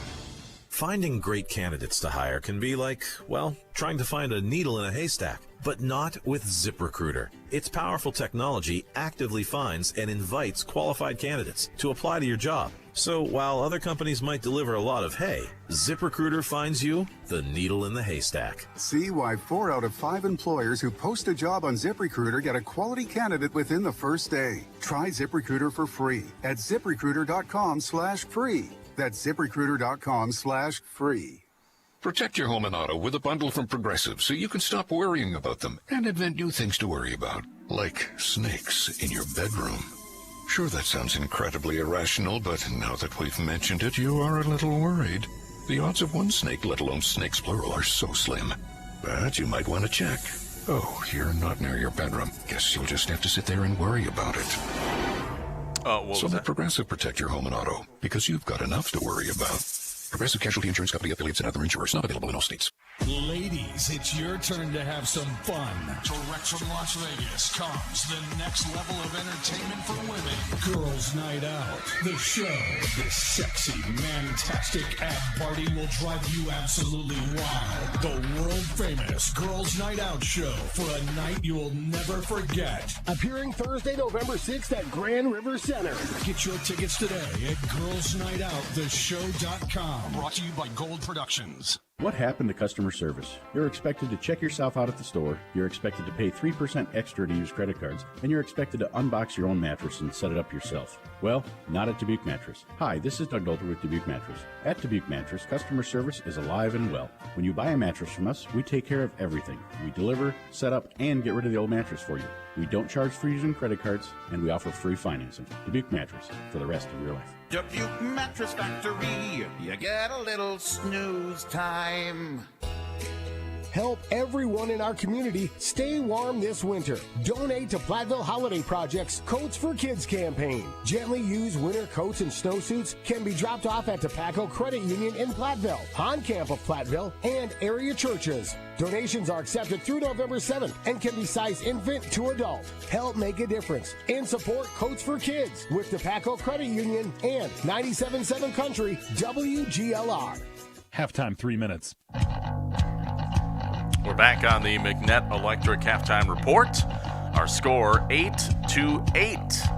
Seneca Wauzeka-Steuben tied up with Hilbert at the halftime break. And Wyatt is joining me, Rob Spangler, up here in the booth. Wyatt, what do we have for first half stats? Well, you see on the defensive side of the ball at least, Seneca Wauzeka-Steuben had 2 fumbles. Same thing with Hilbert Wolves. They both had 2 fumbles. I've only got 1 passing TD for both of them, which is surprising, especially at a Hilbert. They had that 16 plays long drive where it was basically just run, and then a couple more runs, followed up by a couple more runs. And when it come down to that, I think it was about 5 yards, was a little more than that. That passing touchdown that tied the game up, and then they run it right back up the middle for that 2-point conversion.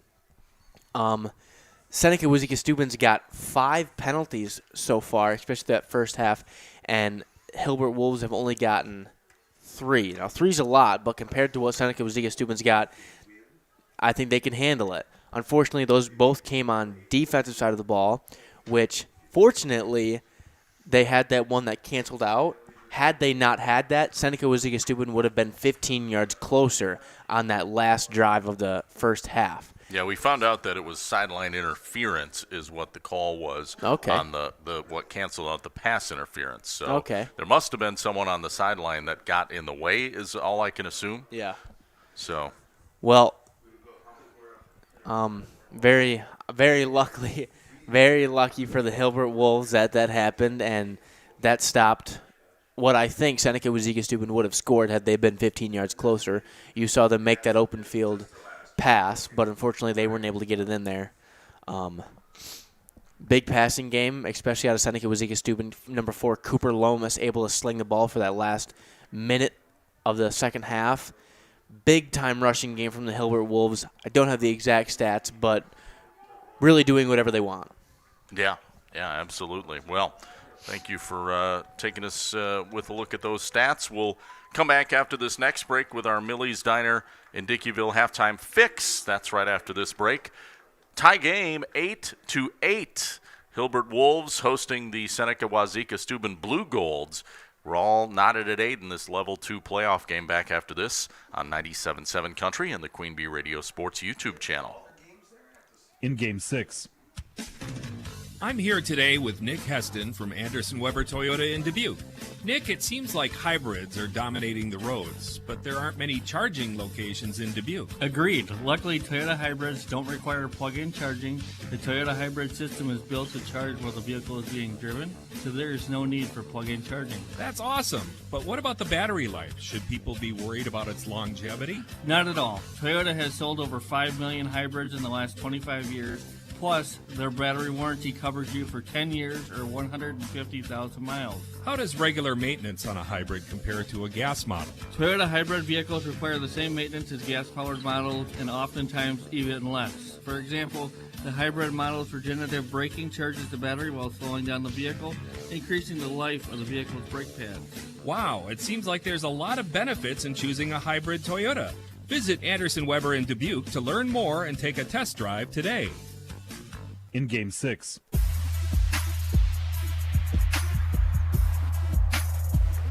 Back on the McNett Electric Halftime Report, Rob Spangler joined in the booth by Wyatt, coming all the way from Wauzeka to help us call this game.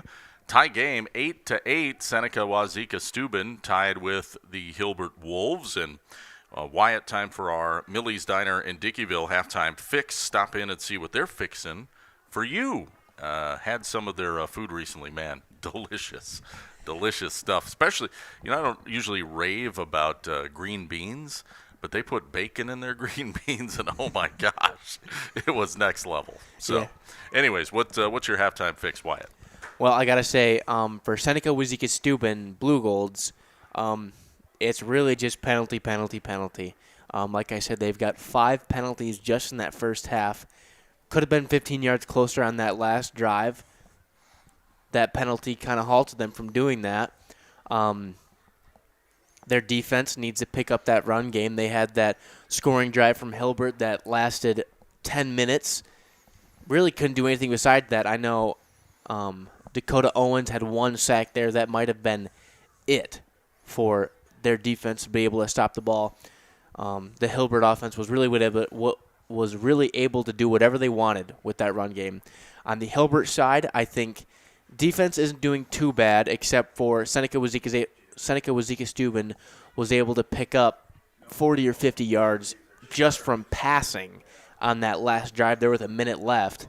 And had Seneca Wauzeka-Steuben not have committed that sideline penalty that would have canceled the ball out, their pass interference penalty, they would have been just on the goal line. So I think calming down with the penalties and being able to pick up that passing game, they will be able to really do whatever they want, especially in the trenches side of the game, moving the ball on offense and playing good defense against their passing game and their run game. All right, that's our Millie's Diner halftime fix. And, I would agree with you on the penalties. Obviously, that's an issue for both teams, but maybe more so for Seneca Wauzeka-Steuben.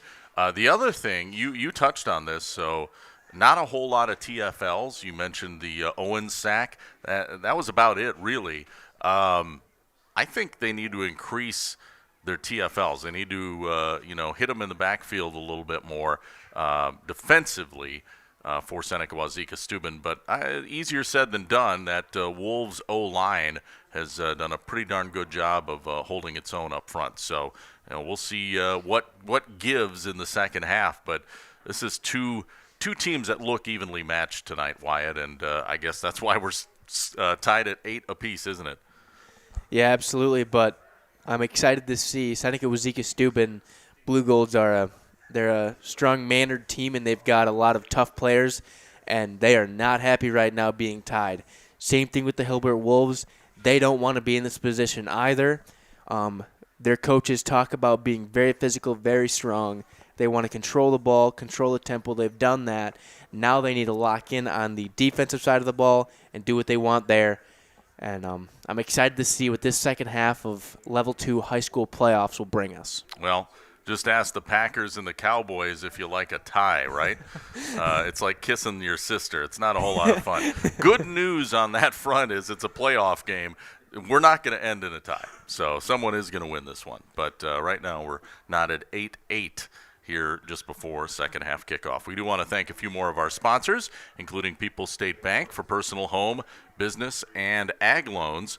Visit one of their convenient area locations or visit peoplesfinancial.com, member FDIC. Pink's Automotive, our penalty sponsor in Lancaster. Goodney's Garage in Platteville. They have certified technicians, equipment, and experience to keep your vehicle in top running condition. Gary's Pest Control in Dickeyville. Gary's salutes our local athletes. Over 40 years of professional friendly service. And Sups.com, fuel your fitness journey with a wide selection of products from a locally owned company. Visit their Fenimore, Dubuque, and Platteville locations and at Sups.com.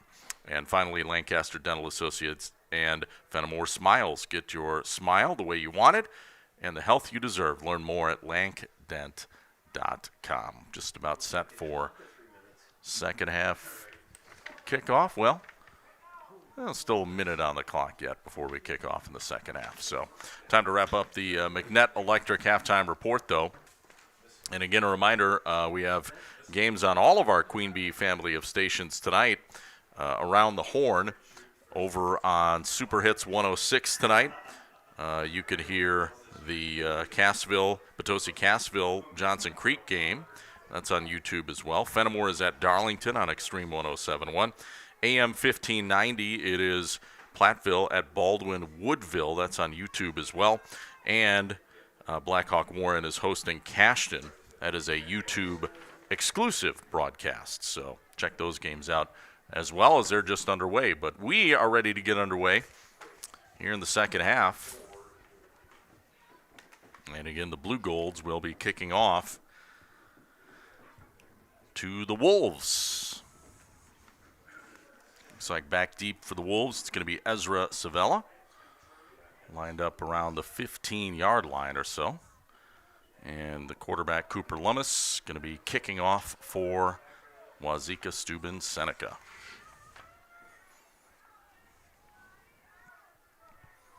Clock is set, 12 minutes on the clock. Ball is on the tee, and here we go.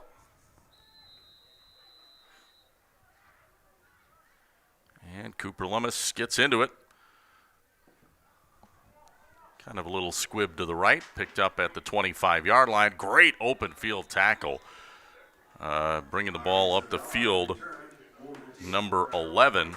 That would be Ari Savella, and he was whipped down pretty solidly by one of the Blue Gold defenders. Do we have an update of the number 1 ranked Lord's Academy versus the Elvestrom at Titan Stadium game? Haven't gotten an update on that one yet. The winner of this game will play the winner of that game today. All right, Wolves to the line. 1st and 10 from their own 25, 26-yard line. And here comes a handoff. Hiddle hands it off, run around the left side. Hine is the ball carrier. He picks up 3, almost 4 yards. Well, looks like Hilbert Wolves are going right back to that run game, and I'm sure they're going to be using that for the rest of the game. So 2nd down and 7 coming up for the Wolves. Just shy of their own 30 here at the 29-yard line. Just underway, third quarter, 11:25 to play. And Hiddle ducks in under center, 3 backs behind him. Man lines up as a wing back. That would be Ezra Savella. And here comes a little counter run. And running up the gut, it is Savella, and he is met and then thrown back. But forward progress going to get him up across the 30. It looks like near the 34, which will be a couple yards shy of the first down. He'll be maybe 2 yards shy, 3rd and 2 coming up. Not a bad run there. Pick up close to 6. Make it 5 on that one. Yeah, not a bad run, and got to give a lot of credit to that Hilbert offensive line. Really able to control the gaps here, allowing their backfield to get where they need to be. Big third down play early in the second half. Hiddle under center. Savella again lines up wing back left. Takes a snap, hands it off. Brody Hine around the left end, and looks like he's got it before he's finally chopped down. Just crossed the first down sticks as he will pick up about 3, almost 4 on that run around the left end. So another Sullivan Auctioneer Big Iron Realty first down run by Brody Hine, and 1st and 10 for the Wolves, now at their own 37-yard line. Clock continues to tick, 10-11 to play. Third quarter, tie game, 8-8 here on 97.7 Country on our Queen Bee Radio YouTube channel. Hiddle under center, hands it off, quick hitter up the middle. Pacala, the ball carrier, he dives ahead close to the 40, but he's going to be stopped just shy, about the 39. Picks up a 1.5 yards. We'll call it 2nd and 8.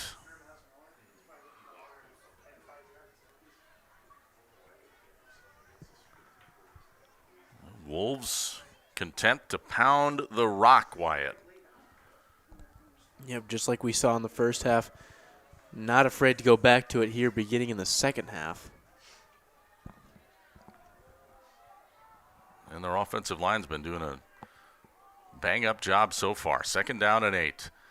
Long snap count from Hiddle. Here comes a run around the right side. And back up the gut. It is Savella, Ezra Savella. A little counter action. Picks up about 10. And chopped down just shy of the 50 at the 49. So nice gain there. That is the first double-digit gainer of this drive. Already the 6th play coming up. 8:59 to play here in the third quarter. This clock is melting away as they just continue to pound the rock. 1st and 10 Wolves at their own 49. Hiddle under center. Savella again wing back left. 2 backs in the backfield in motion from left to right. And it's a handoff run up the middle. I believe Pacala picks up about 1 yard. 2nd and 9 on the way. You see number 52, number 52, Sawyer Swiggum was already lined up as a nose guard over the center. Having 5 people in the defensive line, I think that's part of the Blue Gold's defensive game plan. Yep, yeah, game plan to start the second half. Normally lines up at middle linebacker, but Yep. You're right. He's now right in the middle. 2nd down and 9. And here comes a flag. It's going to be a procedure penalty against the Wolves. This will back him up 5 yards. That's a costly penalty. You talked, Wyatt, about those first half penalties. It certainly bit the Blue Golds in the butt. This one kind of nips at the Wolves a little bit, doesn't it? Yeah, it does. They had a lot of momentum here in the first part of this drive, and I think adding that another defensive lineman has kind of halted that momentum, and this penalty has further halted their momentum. 2nd and 14, Hiddle under center. This time Hine lines up as a wingback to the right. He'll go back to the backfield. It's a pitch to Hine. He's running around the left side, has a head of steam, lowers the shoulder across the 45 and tackled near the 44. A good run by Brody Hine on that one as he picks up 8 yards or so on that run. It'll set up a 3rd down and 4 coming up. Well, I don't quite know who it was, but I feel bad for whoever got laid out in the backfield. But that misdirection kind of let them get that yardage on the play. Well, that was a big run because now it's 3rd and manageable here for the Wolves. Down at the 44 of Seneca Wauzeka-Steuben, under 7 minutes to play. Here in the third quarter, we're tied up. High snap. It's a direct snap to Pacala. He's chopped down across the 45 and maybe gets a half a yard, if that, and that'll set up 4th down and looks like about 3. Pretty sure that's number 2, Jackson Konachek, if I'm not. Yeah, Konachek knifed in and made that play from the safety spot. And the Wolves now look like they are going to punt it away as Hiddle will be back to punt from his own 45. First punt for the Hilbert Wolves today. Back deep to receive. It is Loomis, and this one will bounce and roll to the 5 and die at about the 4. What a punt. Heck of a punt by Hiddle. Wow, got it to stop right there inside the 5. And, boy, if you can punt like that, that is a weapon. Absolutely. You really don't want to ever have to punt, but when it comes to it, you want to be able to do that with a punt. And they did exactly what they wanted to there and pin it in such a tough point in the wrong part of the field for the Seneca Wauzeka-Steuben Blue Golds. Yeah, Blue Golds take over at their own 4-yard line. 6:03 to play, third quarter. We're tied at 8-8. We'll see what the Blue Golds do here. Backed up in their own end of the field. Cooper Lummis to the line, split backs behind him, split receivers. And a fumbled snap, it looks like, and it's recovered by Hilbert. That is a Lancaster Dental Fenimore Smiles turnover, our third turnover of the game, and this is the second fumble on the Blue Golds, which sets up Hilbert in prime scoring position inside the 10 at the 6. That's the third fumble for Seneca Wauzeka-Steuben. Second snap fumble. Yes. That third one came from a pass, caught, fumbled. They recovered it pretty quickly there. Well, we'll see if Hilbert can turn this into points quickly. It's a direct snap to Pacala, running right, puts the shoulder down, and still churning, eventually stopped, but he gets down to about the 2, it looks like. Heck of a run of nearly 4 yards by Jack Pacala. Looks like that punt gained them yardage and put them at that 4-yard line with a first down, first and goal. And that'll set up second down and goal to go from, we'll call it the 2.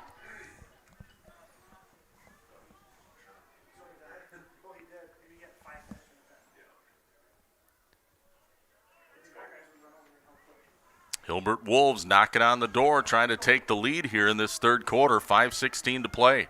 Second and goal from the 2. Again, Pacala, direct snap, running up the gut. He dives, and he's in. The near side judge raises his arms. Touchdown. Wolves up with the 6 points, now 14-8. Surprisingly, that is the Hilbert Wolves' first rushing touchdown of the game. And Jack Pacala takes the direct snap to run it in. And they'll try for the extra point here. Will the Wolves. Snap down, kick is on the way, and it is good. Booting it through, it is number 4. That would be Cashton Conan. So Conan puts it through, and it is 15-8, a 7-point lead for the Wolves of Hilbert. Back after this, third quarter action on 97.7 Country and the Queen Bee Radio Sports YouTube channel. In Game 7. Like any business, success in dairying is often determined by who you know rather than what you know. That's why it's good to know the pros at Fuller's, your Gia dealer. Fuller's is your source for milking and cooling brand products and a full portfolio of high-tech dairy and cooling equipment. Make your operation more efficient and profitable and get the most out of your dairy herd by partnering with the experts at Fuller's Milker Center, LLC, your local Gia dealer in Lancaster, Richland Center, and FullersMilkerCenter.com. Are high bank fees draining your wallet? It's time for a change. At People's State Bank, they believe in low fees that put you first. Tired of being charged for using your debit card, sneaky paper statement fees, or monthly maintenance fees? With People's State Bank's People's Checking Account, those fees are a thing of the past. Worried about ATM fees? At People's State Bank, they reimburse you for up to 3 ATM fees per month. They work hard to keep your money where it belongs, in your pocket. Make the switch to People's State Bank today. Visit a branch near you or peoplesfinancial.com. Member FDIC. In Game 7. Ensuing kickoff returned by Wauzeka-Steuben Seneca across the 40 to to their 43, where it's 1st and 10 here in this third quarter. 5:03 to play, with Hilbert now taking the lead 15-8 after recovering a fumble at the 6 of the Blue Golds. They punch it in from 2 yards out. Jack Bacalla scores a Northland Buildings touchdown, and the point and flush gun dog extra point is good. And all of a sudden, a 7-point lead for Hilbert. Here comes Seneca Wauzeka-Steuben with their drive, and they hand it off on 1st down. Ball carrier Sign running around the right side, picks up close to 5 yards. That was a good hard run. Haven't seen a lot of carries out of Sign in this game. Yeah, absolutely. The Blue Gold, Seneca Wauzeka-Steuben Blue Golds have been utilizing Carson Symes for the first part of the season. I was at the couple games that I was at. You watch Carson Symes, when he gets hit, he usually drags a couple people with him. Like you said, have not seen him utilize a lot this game. I think a lot of their time has gone towards the passing game. Yeah, and Hagensick. 2nd and 5 for the Blue Golds, now up to their own 47. Cooper Lummis under center. Man in motion is Roberts. And Lummis to pass. Winds up, fires downfield, has an open man, and is it caught? Yes! Oh, they say it's incomplete. Boy, it looked to me like he caught it, but maybe it hit the ground. Boy, I tell you what, Gage, that was Gage Wall, and he thought he caught it too, but incomplete. It'll set up 3rd and 5. Well, I got to say, Cooper Lummis got it there, and Gage Wall got it up to get it, but unfortunately, like you said, he thought he came down with it. Ref says he does not. 3rd down. 3rd and 5. Incomplete. Blue Golds have it at their own 47 here. Roberts split out wide right. Wing back to the left. 2 backs in the backfield behind Lummis. Hands it off. It is Hagensick. Big hole right side. Cuts it back to 45-40, 35-30, 25. Tackled inside the 25-yard line. Down near the 24. That's a big run by Hagensick. Yeah, like I said, Seneca Wauzeka-Steuben is a tough team. They're a strong-minded team, and I think Hunter Hagensick thought that was a catch too, and he wanted the ball placed down there.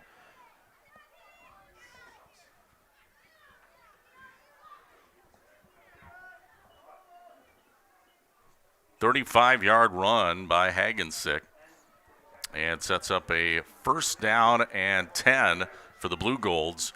Again, down at the 23-yard line. Kind of spot we saw them Hilbert. at the end of the first half, except it's not 4th down. Here comes a handoff at Syme up the gut. Falls forward, gets down to the 20. Picks up about 3 on the play, sets up 2nd and 7.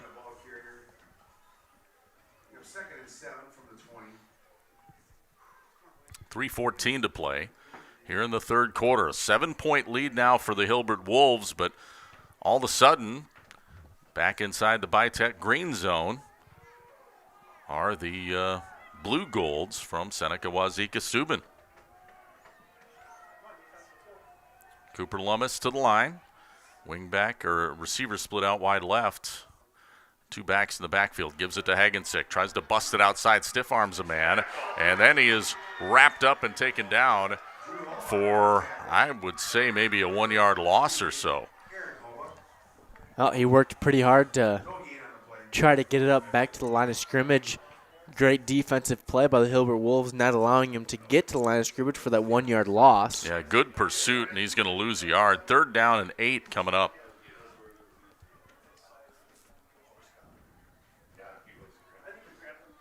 Like we've seen before, not a time you want to count out either of these teams. 3rd down doesn't really mean anything, especially what we've seen out of these two. Spread formation for the Blue Golds. 2 receivers left, 1 to the right. Lummis to pass. Pressured. Throws near side. It is caught. Receiver spins and falls forward. That would be Konachek. He is tackled near the 14, and that'll be a couple yards shy of the 1st down. It'll set up a 4th down, and we'll call it 3.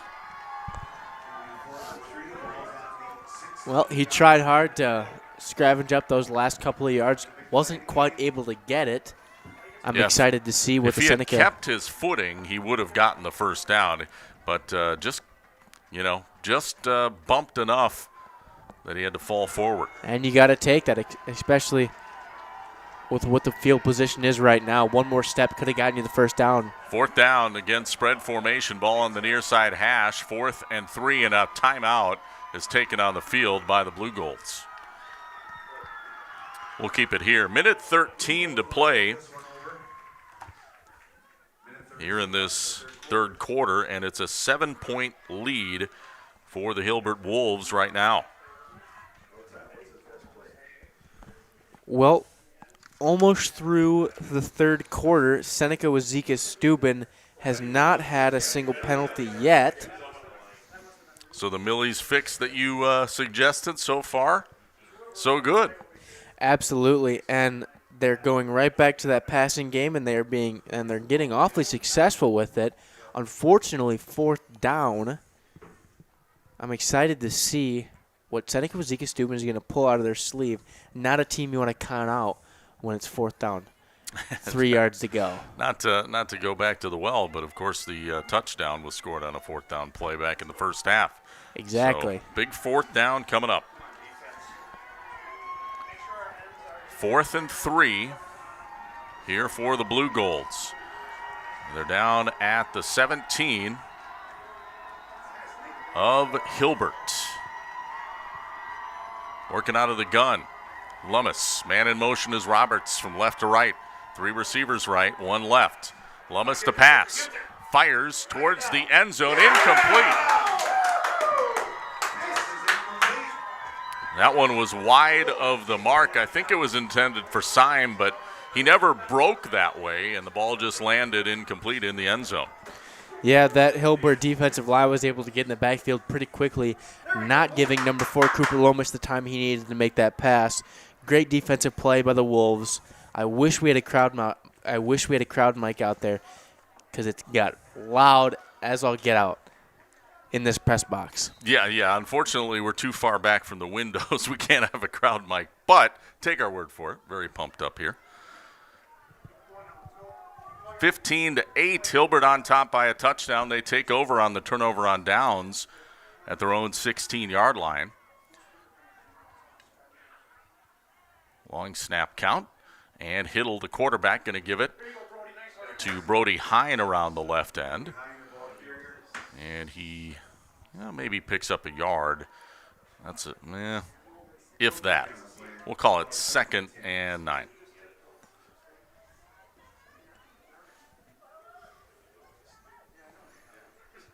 .45 seconds left in this third quarter, so the third quarter just about over with. Hilbert Wolves have a 1-score lead.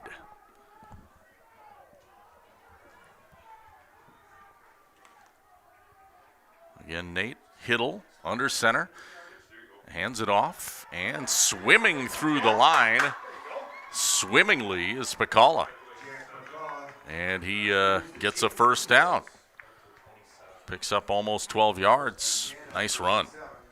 When in doubt, running up the middle has been the game plan all day. I've just been really impressed with this Jack Bacalla. He's a horse. And that will be, looks like maybe the final play of the third quarter. I'm not sure. Wauzeka-Steuben Seneca's heading to the sideline. The Wolves haven't yet, but now time will melt off the clock. So we'll head to the fourth. The score, 15-8. Hilbert on top of Seneca Wauzeka-Steuben. Fourth quarter action next on 97.7 Country and the Queen Bee Radio Sports YouTube channel. In game 8. Finding great candidates to hire can be like, well, trying to find a needle in a haystack. Sure, you can post your job to some job board, but then all you can do is hope the right person comes along, which is why you should try ZipRecruiter for free at ZipRecruiter.com/free. ZipRecruiter doesn't depend on candidates finding you. Its powerful technology identifies people with the right experience and actively invites them to apply to your job. You get qualified candidates fast. So while other companies might deliver a lot of hay, ZipRecruiter finds you what you're looking for. The needle in the haystack. 4 out of 5 employers who post a job on ZipRecruiter get a quality candidate through the site within the first day. ZipRecruiter, the smartest way to hire. And right now, you can try ZipRecruiter for free. That's right, free. Just go to this exclusive web address, ZipRecruiter.com/free. That's ZipRecruiter.com/free. ZipRecruiter.com/free. In game 8. Coming to you from the Ayers Furniture Best Seat in the House, Rob Spangler along with Wyatt here on 97.7 Country and our Queen Bee Radio Sports YouTube channel. Our score, 15-8. One touchdown lead for the Hilbert Wolves over the Seneca Wauzeka-Steuben Blue Golds as we begin the fourth quarter. Wolves have it. 1st and 10 at their own 27-yard line. Hiddle under center and hands it off. It is Ezra Savala around the right side, shakes a man, spins out of another tackle, and he is off to the races across the 50, 45-40, but there is a flag down behind the play. Now he is going to score, but not sure this is going to count, Wyatt.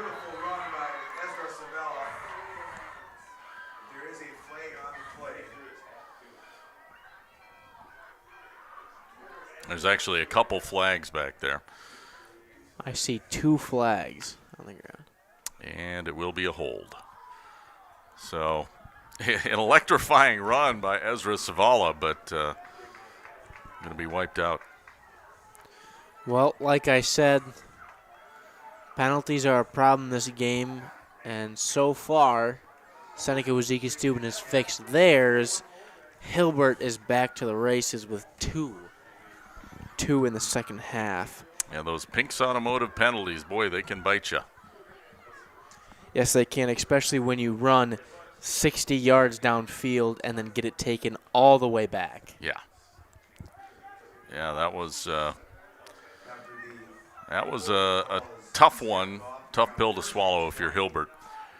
So that will move the ball back inside the 20, and they haven't spotted it yet. Well, they're still okay. Now they finally put it down. Oh, now they're picking it up. And now they finally spot it again. All right. So ball's at the 17, which makes it first down at 20 for the Wolves.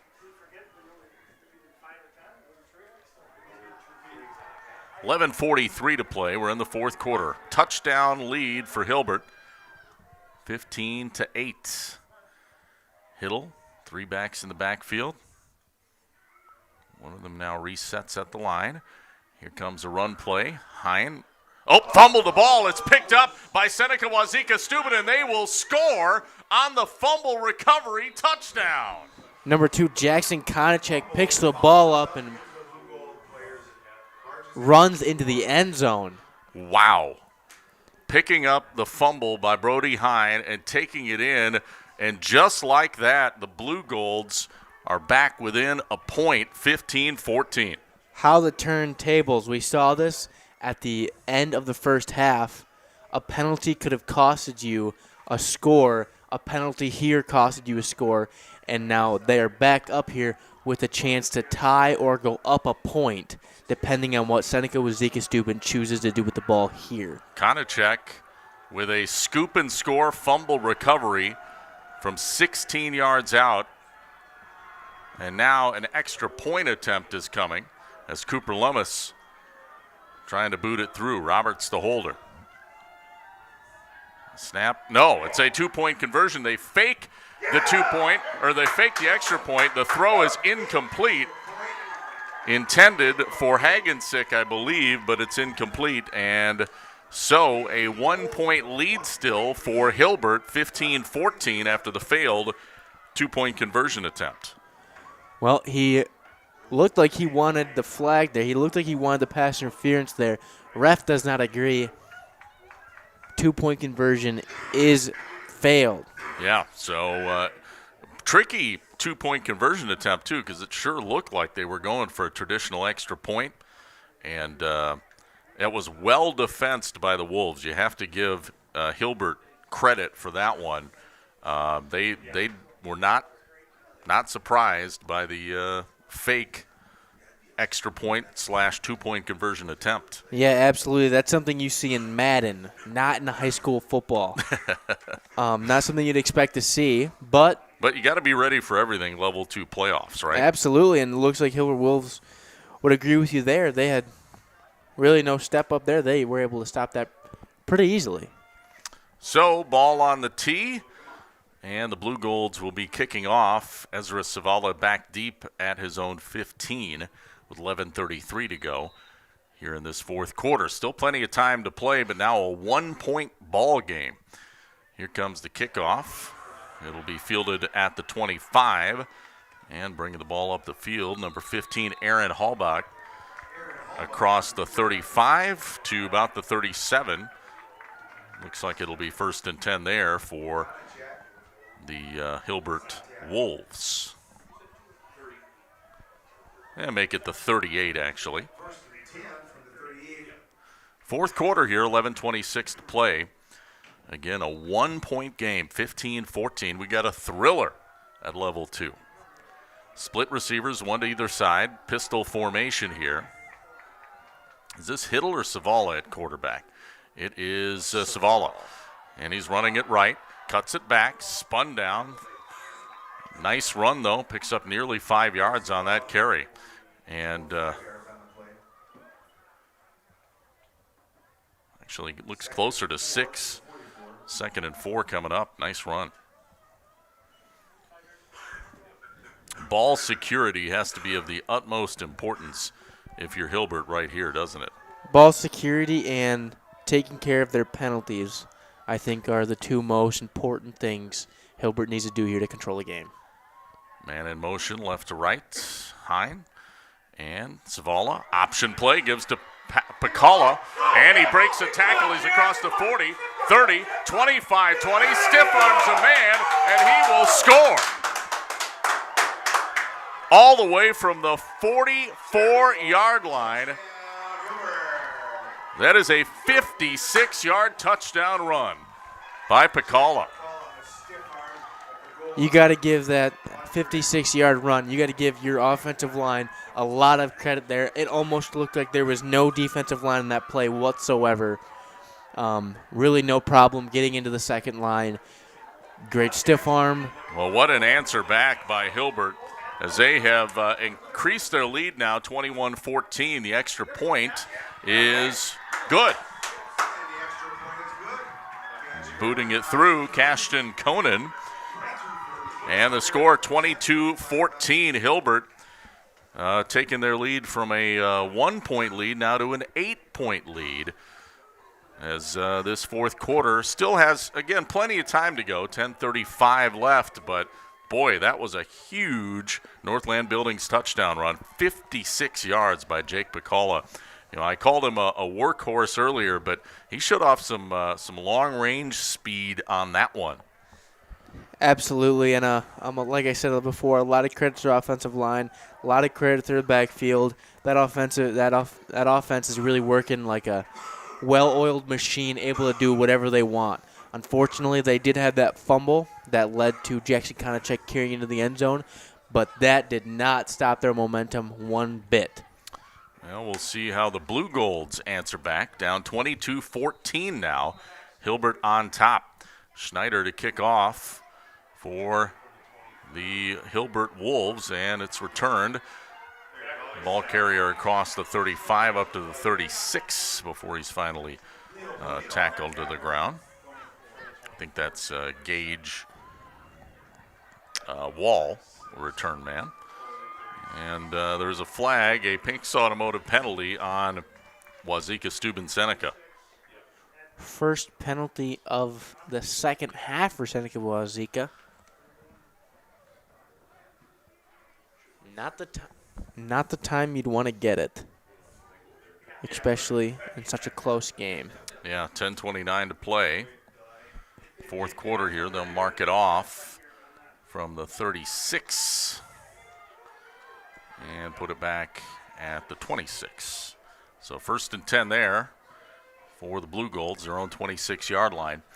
with 10:29 left in the fourth quarter. Ball on the near side hash, and Lummis under center. Two backs in the backfield, split receivers, one to either side. Lummis hands it off. Ball carrier hit and taken down immediately in the backfield. A huge TFL by number 51, Eddie Patterman. And a loss of close to 6 yards on that one. That was a big tackle for loss.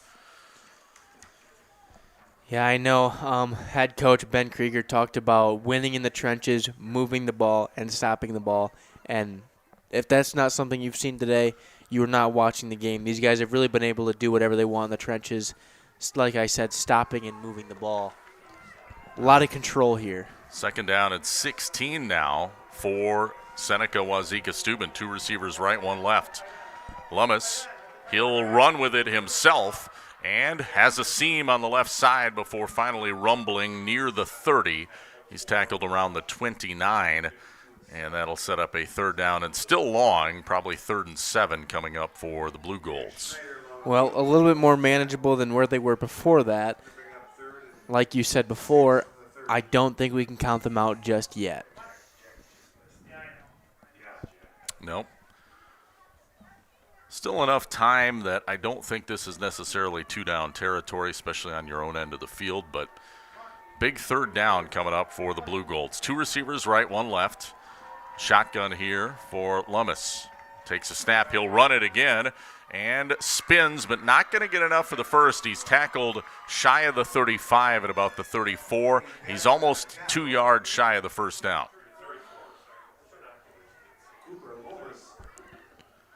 So fourth down and, well, about 1.5 yards really, but we'll see. It almost get the feeling that Wauzeka-Steuben Seneca is going to go for this, Wyatt.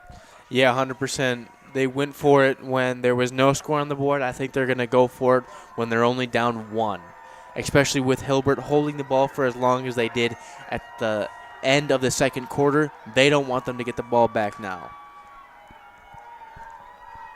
Ducking in under center once again, Lummis. He'll keep it. Quarterback sneak. And he's still running and gets the first down and then some. How in the heck did he run through that pile? What a run by Lummis across the 40, 45, and tackled near the 49-yard line. A big gain on 4th and 2. Well, not only is Cooper Lomas 6'1", 200 pounds, he is a senior. Down 1 score right now as the starting quarterback.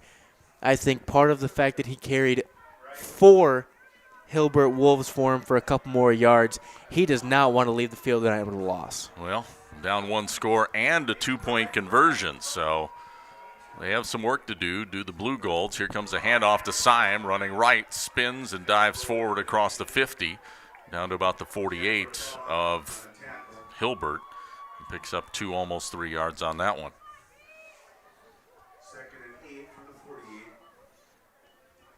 Second down and 8 coming up here for the Blue Golds.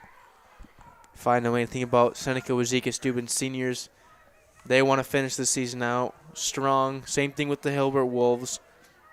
They've got a lot of seniors as well. Both these teams are really dogfighting in the trenches right now. Second down and 8. Lummis under center.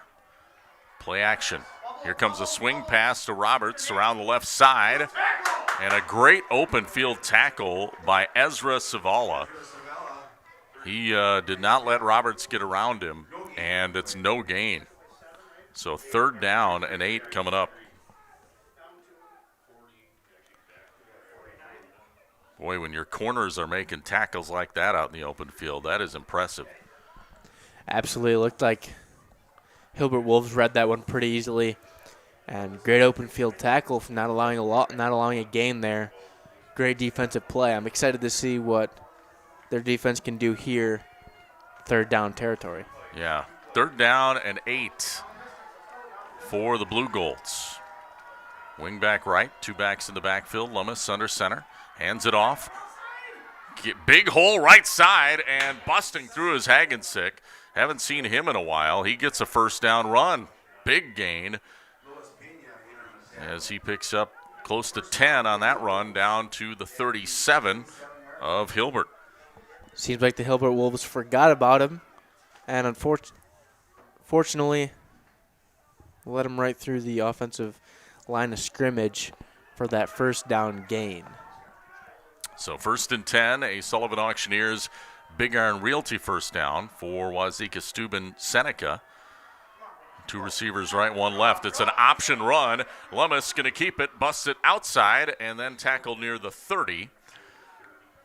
Nice gain on the play of about 7 yards. It'll set up a 2nd and 3. All of a sudden, looks like the offense has found a rhythm here for the Blue Golds. Under 6 minutes to play, 5:57 left here in this 4th quarter. 22-14. Hilbert on top by 8, but Seneca Wauzeka-Steuben is driving.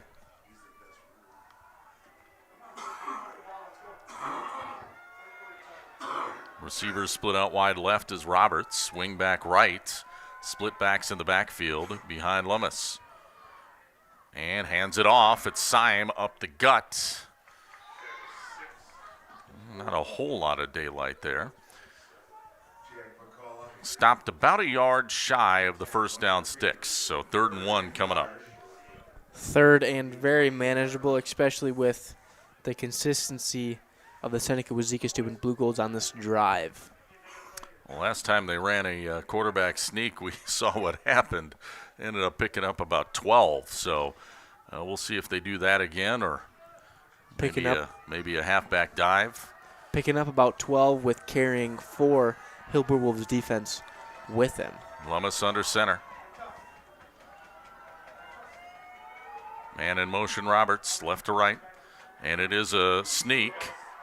Lummis is hit and pushed back, and this one's going to depend on the spot of the ball. Of course, it is 3rd down, not 4th down, so they'll have 1 more, but they're going to say no gain. So 4th and 1 from the 28 of Hilbert. Clock at 4:16 left. We got a thriller here in Hilbert tonight. Thanks for joining us on 97.7 Country and the Queen Bee Radio Sports YouTube channel. Receivers split out wide right. 2 backs in the backfield. Wing back left under center. Cooper Lummis. And hands it off, and that will be enough for a first down. Ball carrier bursts through. I believe that's Syme. Gets it down to the 25, and that'll move the sticks. A Sullivan Auctioneers Big Iron Realty first down. Yeah, if you've watched Seneca Wauzeka-Steuben Blue Golds football at all this season, Carson Syme's kind of the guy you want with the ball in his hands when you've got about 4 yards to go, 1 yard to go, 6 yards to go, because he's gonna get there. 2 receivers right, 1 to the left. Lummis gonna keep it, runs up the gut, and gets across the 20, inside down to the 18 or 17. Nice run up the gut on the quarterback keeper by Lummis, and they get inside the Bitech green zone, do the Seneca Wauzeka-Steuben Blue Golds. It'll set up 2nd and 3. Well, this is a drive that I will admit is kind of reminiscent to me of one of Hilbert's first half drives. Their 13th play coming up here. 2:49 to go. Not a lot of time left in this one. And Seneca Wauzeka-Steuben has to score and has to get a 2-point conversion to stay alive. 2nd and 3. Handoff. It's Hagensick. And he has his ankles taken out from him by Jack Pacala, who came in and swiped him by the ankles and knocked him down, and he lost a yard on the carry. That was a nice solo tackle. Yeah, in the backfield just about as quick as the ball was snapped. Pretty much read that throughout the offensive line pretty quickly and able to get that swipe tackle. Yeah, Pacala, one of the inside linebackers, just made a beautiful play there. Clock at 2:08 left now. 3rd down, 5 coming up for Seneca Wauzeka-Steuben. Inside the 20 at the 19 of Hilbert. And a pitch outside. This is going to Hagensick. Shakes a man, spins, still diving inside the 15, gets close to the 14, and that will move the sticks. That is a huge first down run by Hagensick. What a extra effort in the open field by Hagensick. Yeah, absolutely. That's exactly what I was going to say. Got to give him credit for that scrab into those last couple of yards. Hunter Hagensick is a senior. Similar with Cooper Lomas, he does not want to go out in this field losing. He wants those extra yards. He wants those extra first downs. A minute and a half left in this one. Clock ticking. 22-14. Wolves of Hilbert on top of the Blue Golds of Seneca, Wauzeka-Steuben. First down, though, for the Blue Golds. Down at the 14. Lummis to pass. Winds up, throws towards the end zone. It is incomplete, and we have flags thrown in the end zone. So I think may have an interference, but we shall see. There was some contact in the end zone, but was it enough?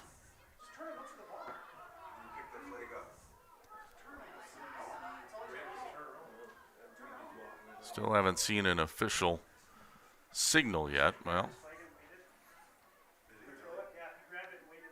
they are going to mark it off. Now we have it. Yeah, and it is going to be interference on the Wolves.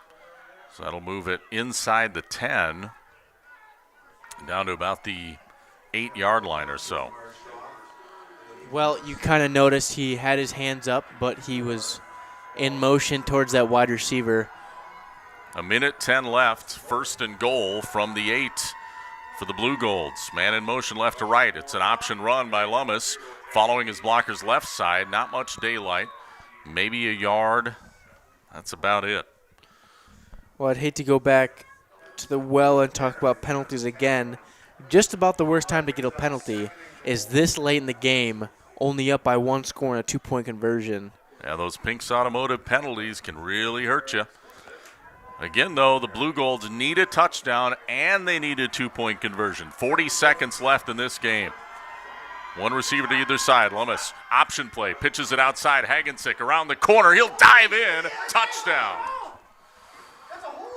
So a touchdown for the Blue Golds, but again, they need the 2-point conversion, Wyatt. That is a 7-yard Northland Buildings touchdown by Hagensick. Nice diving play at the pylon to lock that one in. And a timeout will be taken by Wauzeka-Steuben Seneca, and I think this is a smart decision by Derek Joy because this is the ball game here for the Blue Golds. You have to convert this if you want to stay alive, basically. If you don't, the Wolves just have to recover the kickoff and take a knee. Absolutely, and I think, let's say Seneca Wauzeka-Steuben does get the 2-point conversion here. Hilbert Wolves haven't really had, besides a couple, those 15, 20-yard run plays, they've had those 56-yard, those 60-yard rushing plays. 30 seconds may not seem like a lot, but when it's the Hilbert Wolves with the ball, they can do a lot with that 30 seconds. Well, they can. We could end up playing overtime, some bonus football. Would you be okay with that, Wyatt? Well, my 3.5-hour drive and, like you said, my swim across the Riverdale, I wouldn't mind. I would not mind seeing an overtime game right now. Well, here we go. The crowd is on their feet. Well, some of them are. They're loud. And now a timeout going to be taken by Hilbert with 32 seconds left, so we'll keep it here. We don't want to miss it. Big 2-point conversion coming up. 22-20. Hilbert on top by 2. Wauzeka-Steuben Seneca just scored a 7-yard touchdown on a run around the left end by Hagensick. And now a crucial 2-point conversion coming up. Last time they faked an extra point, tried to do a 2-point conversion. It was beautifully defensed by the Wolves. So we all know there's no fake coming here. It's a 2-point conversion attempt, and you're just going to roll with whatever you feel is your best play if you're Coach Joy, I would assume. Absolutely, and I think the reason why the Hilbert Wolves took a timeout right here was to see how the Blue Golds would set up to get further knowledge on what they're going to run and be able to get the right defense, especially with such an important play here. We want to see how the Blue Golds are going to line up. Here we go. Spread formation, 2 receivers to either side. Shotgun for Lomas. Running back to his right is Syme. 2-point conversion. Takes a snap. Back to pass. Flushed out of the pocket. Looks, throws into the end zone. Incomplete. And the Wolves lead by 2 with 32 seconds left. There are some guys down in the end zone for both teams, it looks like. I don't know if there was a collision or just they landed awkwardly or what happened, but hopefully the players are all right.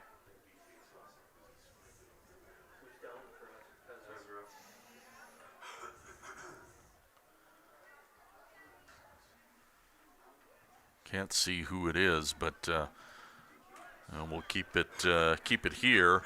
The Wolves now just need to recover the onside kick attempt, and this game is pretty much over with 32 seconds left. We want to thank our sponsors tonight. They include Bryan's Auto Body and Paint Specialists. The pros at Bryan's get the job done right for unexpected dings or major repair projects. Head to Bryan's Auto Body and Paint. Also, McNett Electric at Belmont, they can assist you with your electrical needs. Chip and the crew at McNett Electric are on call, ready to help you with agricultural, business, commercial needs. McNett Electric at Belmont. Breckler Insurance Group, for all of your insurance needs. Steve Lindusky at Breckler Insurance in Fenimore, serving Southwest Wisconsin for over 95 years. And WCC Brands, custom apparel in Kieler, and WCC-brands.com. Also, Highland State Bank of Highland and HighlandStateBank.net. Cole Acres Golf and Grill in Cuba City and at ColeAcersGolfandGrill.com. At Applied Micro, they're your computer network specialists in Platteville, Dodgeville. AppliedMicro.com. Also want to give a shout out to the Christensen Mill in Wauzeka. See Ben and Christensen Mill for custom blends tailored to your operation. Christensen Mill, Wauzeka. The player is back on his feet for Hilbert. That is Ezra Savala, so he is fine. There's still an injured player down, though, I believe, for the Blue Golds, Wyatt. Any idea who that is? I'm pretty sure the pass was intended for either number 2 Jackson Konachek or number 9 Hunter Hagensick. It may have been Caden Roberts as well, so I think if it's anybody, it's one of those 3 players. So, still hasn't gotten up, so that's not good, but they're just, maybe hopefully they're just taking their time with him.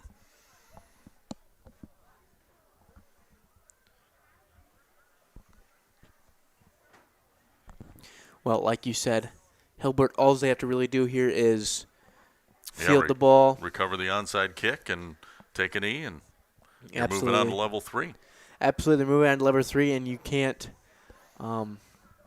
you got to get a lot of that credit. If you're Wauzeka-Steuben Seneca, there's a sliver of a chance if you could recover an onside kick, obviously.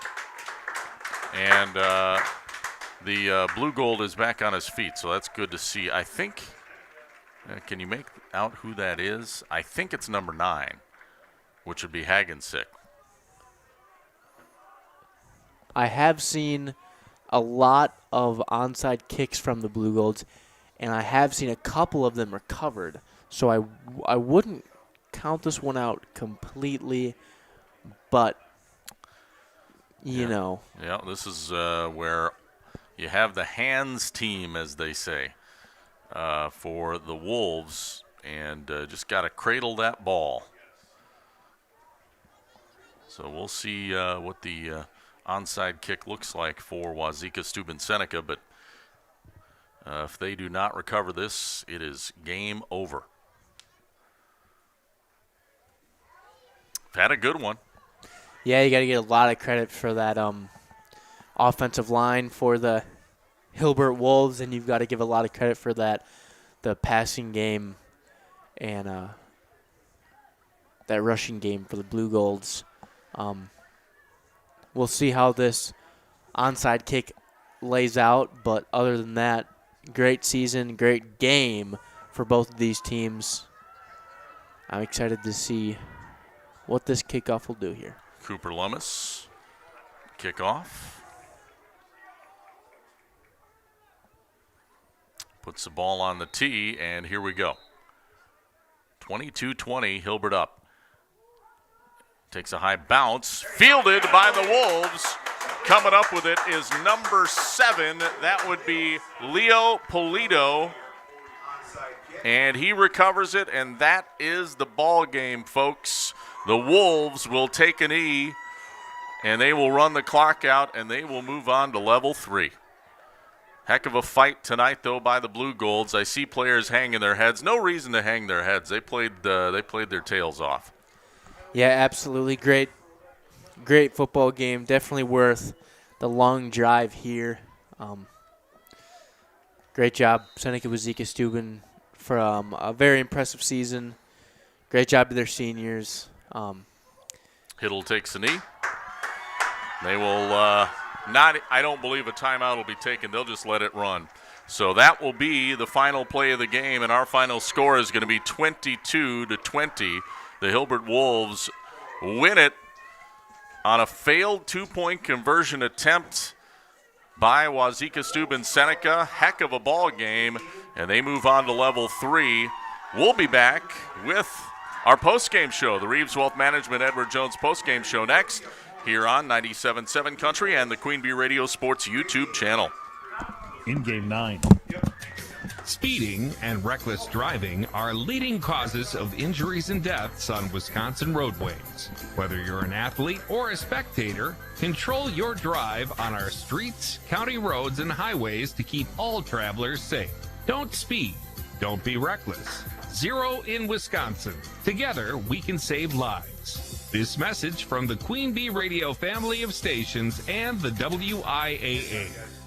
Oh, yep, thanks. Hey, good game. Hello, Amy here from Cuba City Family Dental. Part of our dedication to excellence in the dental services we offer are same-day crowns. Instead of return visits to our office, we can diagnose and fix your tooth in one day at any of our 3 convenient locations. Call us when you are in need and experience patient-centered care for you and your family at Cuba City, Darlington, and Kieler Family Dental. Ask about our new patient specials. Keep smiling, Tri-States. In game 9.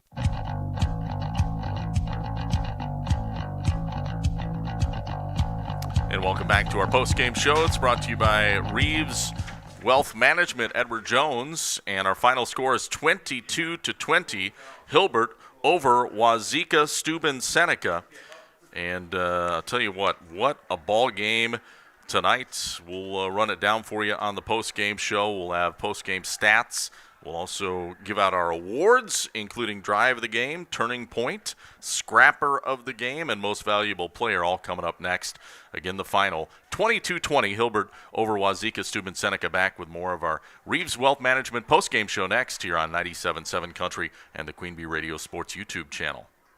In game 10. From small-town businesses to large multi-state operations, Tricor Insurance and Auto Owners Insurance have industry expertise that can cover all types of businesses. Having an insurance agency that understands our business is a real benefit. They know our people. It's something Tricor does really well. Tricor's in-depth knowledge of insurance, regulation, compliance, and safety consulting is here to help your business succeed. Working with leading insurance companies like Auto Owners Insurance. They'll be there when you need them most. Visit TricorInsurance.com to learn more about Tricor Insurance Cycle of Care.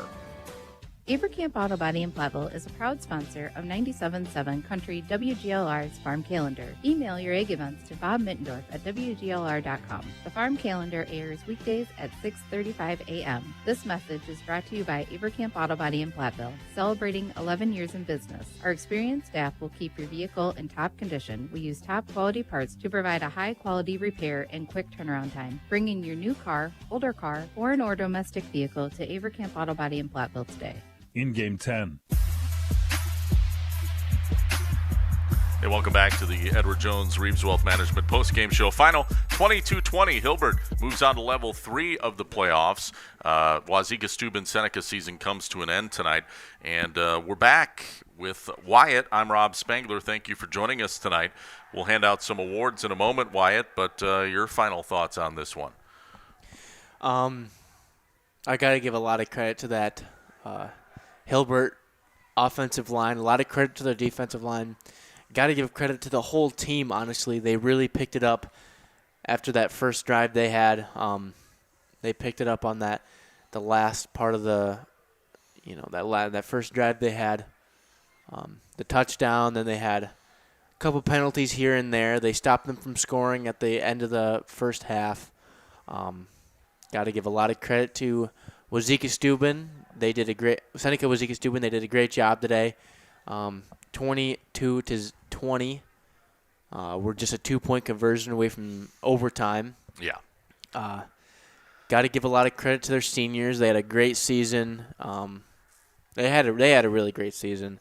I'm excited to see what Hilbert Wolves are going to do at the third level of the playoffs. We don't know the winner because we started an hour before them. Yeah. But we don't know the winner. That'll be Lord's Academy and who was it? Yeah, we've got the bracket here, right? Yeah.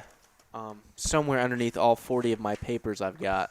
I think I've got the bracket too. It'll be the winner of Lord's Academy and Elvestrom.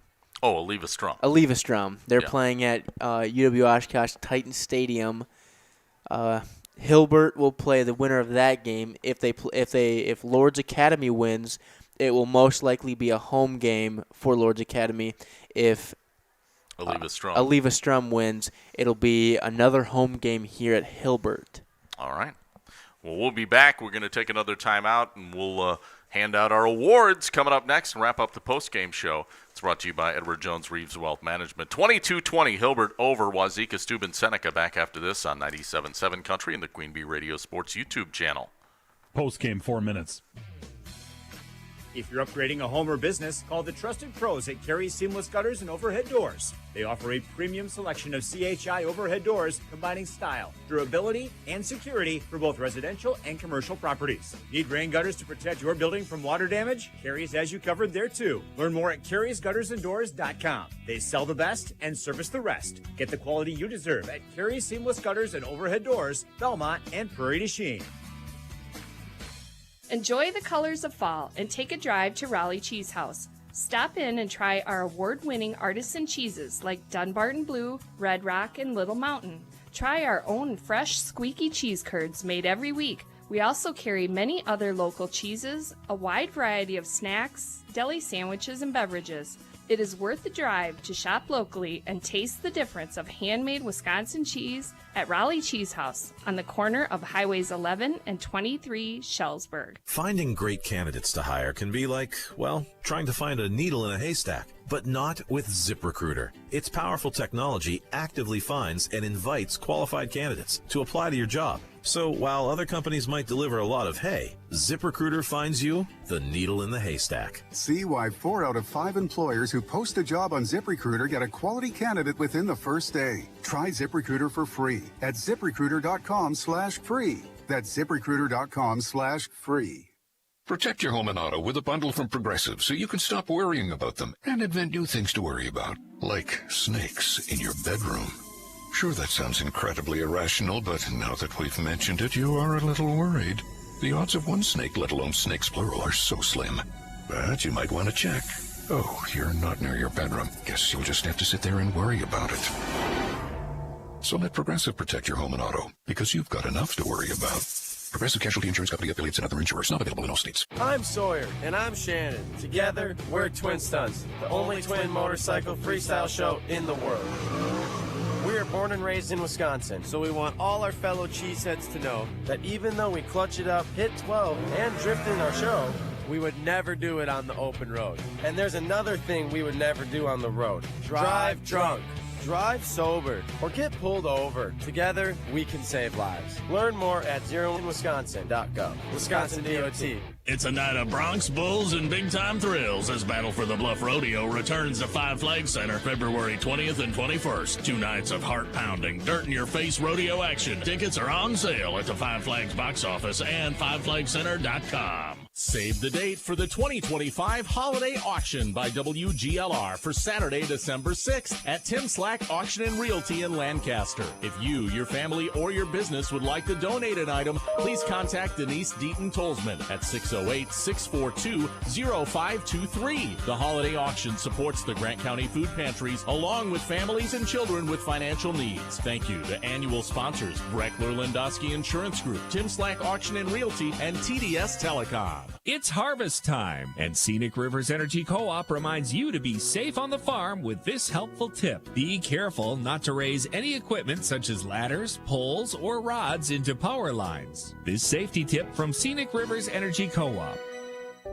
At Hazelden Betty Ford, treating mental health isn't just about breaking old patterns. It's about braving new ones. As the leader in alcohol and drug treatment for 75 years, we know caring for addiction, anxiety, depression, and trauma goes hand in hand. We're here for you with new tools when life breaks down. Discover your path to better mental health at hazeldenbettyford.org/Wisconsin. Sponsored by Hazelden Betty Ford Foundation. Your high school postgame show is brought to you by Elena and Ben Reeves at Edward Jones, a financial service firm serving individuals and business owners. Is your money working as hard as it should be? This is Elena Reeves with Edward Jones. If you want to provide for your children's education, reduce your tax bill, or prepare for a comfortable retirement, we need to talk. Today, more than ever, your financial security deserves the attention of full-time financial advisors. Take advantage of our years of experience. Contact financial advisors Elena or Ben Reeves at 608-348-2441 or stop by our office on Highways 80 and 81 in Platteville next to Sups Nutrition. Edward Jones, member SIPC.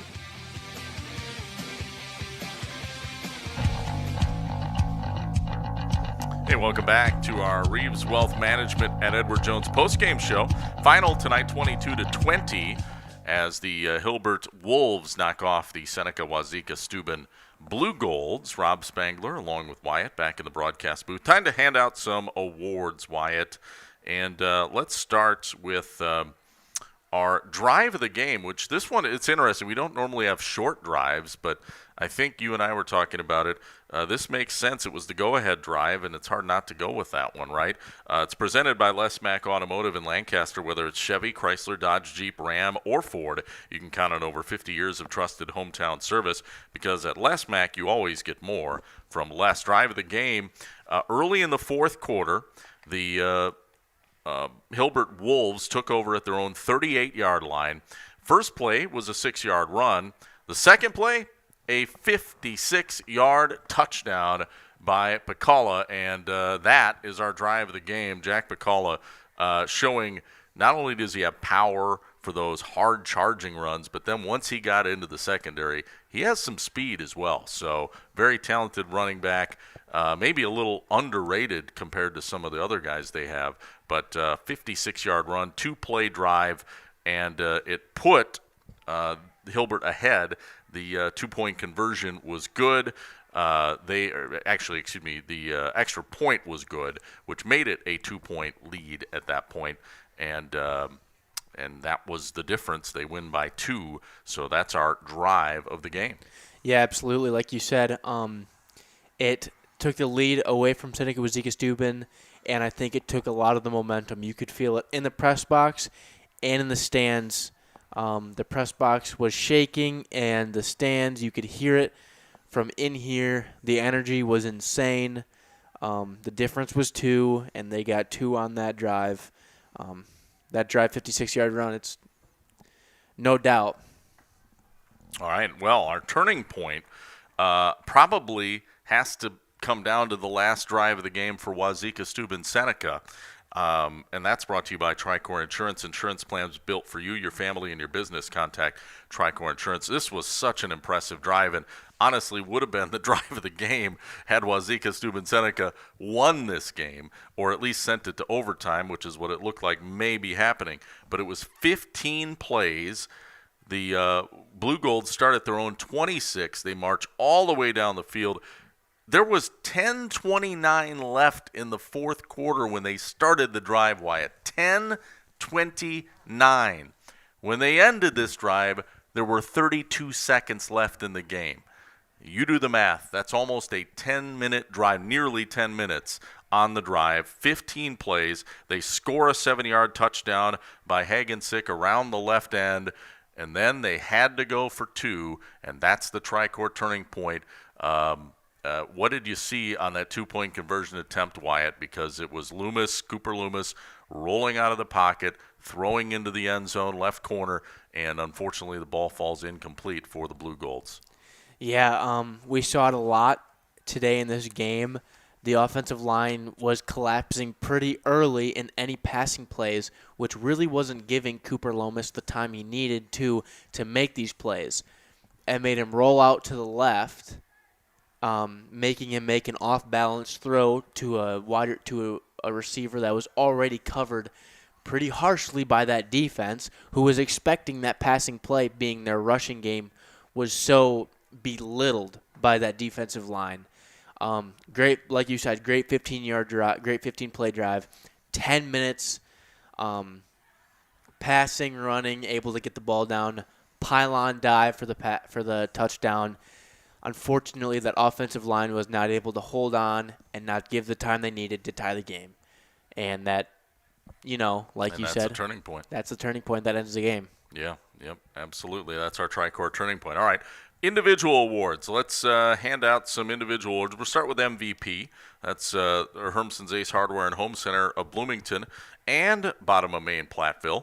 Hermson's will be the MVP for your next project for your home. Go to Hermson's Ace Hardware in Bloomington and Platteville. And Wyatt, you brought up a big name, the guy who had that 56-yard touchdown run, Jack Bacala. Hard not to go with him as MVP. Not only did he score the go-ahead touchdown, but he also made some incredible tackles on defense in there. I remember one particular ankle tackle that he made in the hole, but he was relentless really throughout the night, and I think that's who you wanted to go with, and I agree with you as MVP. Yeah, absolutely. If there's someone's name that you hear at least once a play throughout the entire game, at no point did Jack Bacala want to stop or want to stop his football season today on his home field.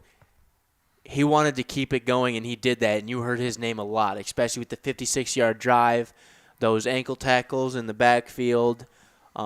He was really effective on both sides of the ball, and I think out of everybody on the field, he truly helped his team to get this win most out of anybody else, and that makes him the MVP of tonight's game. All right, one more award, Scrapper of the Game. It's time to name the West End Salvage Scrapper of the Game, player whose hustle and scrappiness stood out in trying to lay the opponent to waste, presented by West End Salvage of Lancaster. I know who I'm leaning for, but I want to hear what you think, Wyatt. Who's your Scrapper? Well, when you think about absolute dominance, you can imagine that this game is absolute dominance, especially with that running game. Now, we could go with Jack Bacala, or we could go with we could go with the quarterback, Ezra Savella. You watched him carry the ball a lot, or Ari Savella.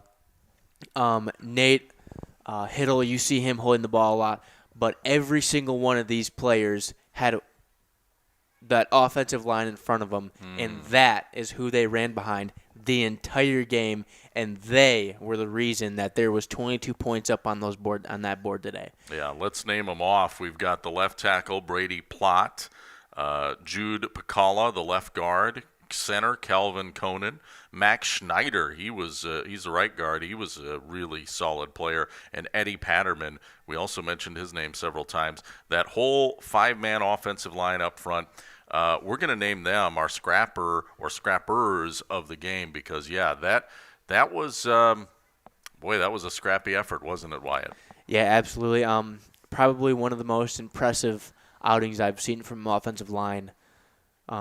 Really able to do, and I know that is the Hilbert Wolves' offense already was to run behind that offensive line, but when you're playing such a strong and scrappy team out of Seneca Wauzeka-Steuben, being able to shut them down like they did and run behind that 5-man offensive line that you named, it's very impressive, and it's truly the reason why there's 22 points up there, and it's truly the reason why they were able to win that game today. Yeah, final score 22-20. They hang on. The Wolves do. Hilbert moves on to level 3 of the WIAA Division 7 playoffs. The Blue Golds of Seneca, Wauzeka-Steuben, they, unfortunately, their season comes to an end, but a heck of a year getting to round 2 of the playoffs and, again, taking your opponent to the wire, basically. Nothing to hang their heads about. Should be proud of a great, great season for this Seneca Wauzeka-Steuben club. Well, Wyatt, it's been a lot of fun calling the game with you tonight. We'll take one final timeout, say our goodbyes. Be back right after this. You're on 97.7 Country and the Queen Bee Radio Sports YouTube channel. Post-game 1 minute. Better health starts here, and that means getting the care you need close to home when you need it. Grant Regional Health Center offers a wide variety of outpatient services, including wound care, IV infusions, injections, blood transfusions, antibiotic therapy, and much more. We've expanded our offerings to better serve you. Before you travel out of town or hours away, call us at 608-723-1309 to inquire about receiving outpatient services here. Grant Regional Health Center. Better health starts here.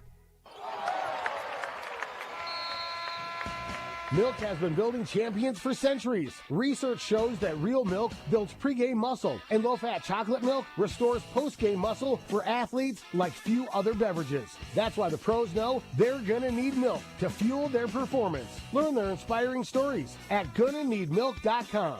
GONNA needmilk.com. Brought to you by Dairy Farmers of Wisconsin.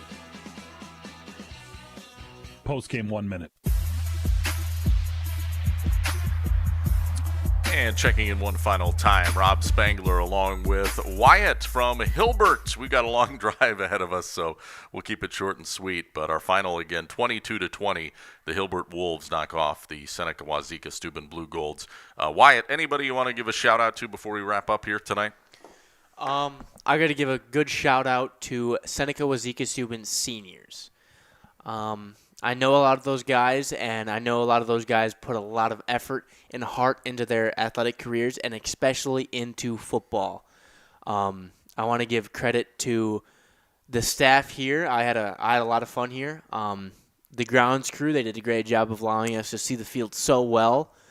I just got to give a big shout-out to both of these teams. The Hilbert Wolves are now moving on to the next level of the playoffs. And unfortunately, the Seneca Wauzeka-Steuben's Blue Gold season is ended today not by a lack of effort, but by just a simple Hilbert Wolves did such an amazing job with the ball. You can't look past Seneca Wauzeka-Steuben's effort today. I got to just give a shout out to those guys and give a shout out to the Hilbert Wolves for a great game. Oh, absolutely. Well, thank you, Wyatt, for joining me. Great job tonight. Absolutely. Thank you. I had a lot of fun. All right. Well, that'll wrap it up for us. You can follow along the other games going on all of our other Queen Bee radio stations tonight. Potosi-Cassville taking on Johnson Creek. That game is over on Super Hits 106 and YouTube. Also, Fenimore is at Darlington. That's on Extreme 107.1 tonight. On AM 1590, Platteville is at Baldwin-Woodville. And we have a YouTube exclusive game on right now, Cashton at Blackhawk Warren. That's on our YouTube channel. So that's it for us. 22-20, the final.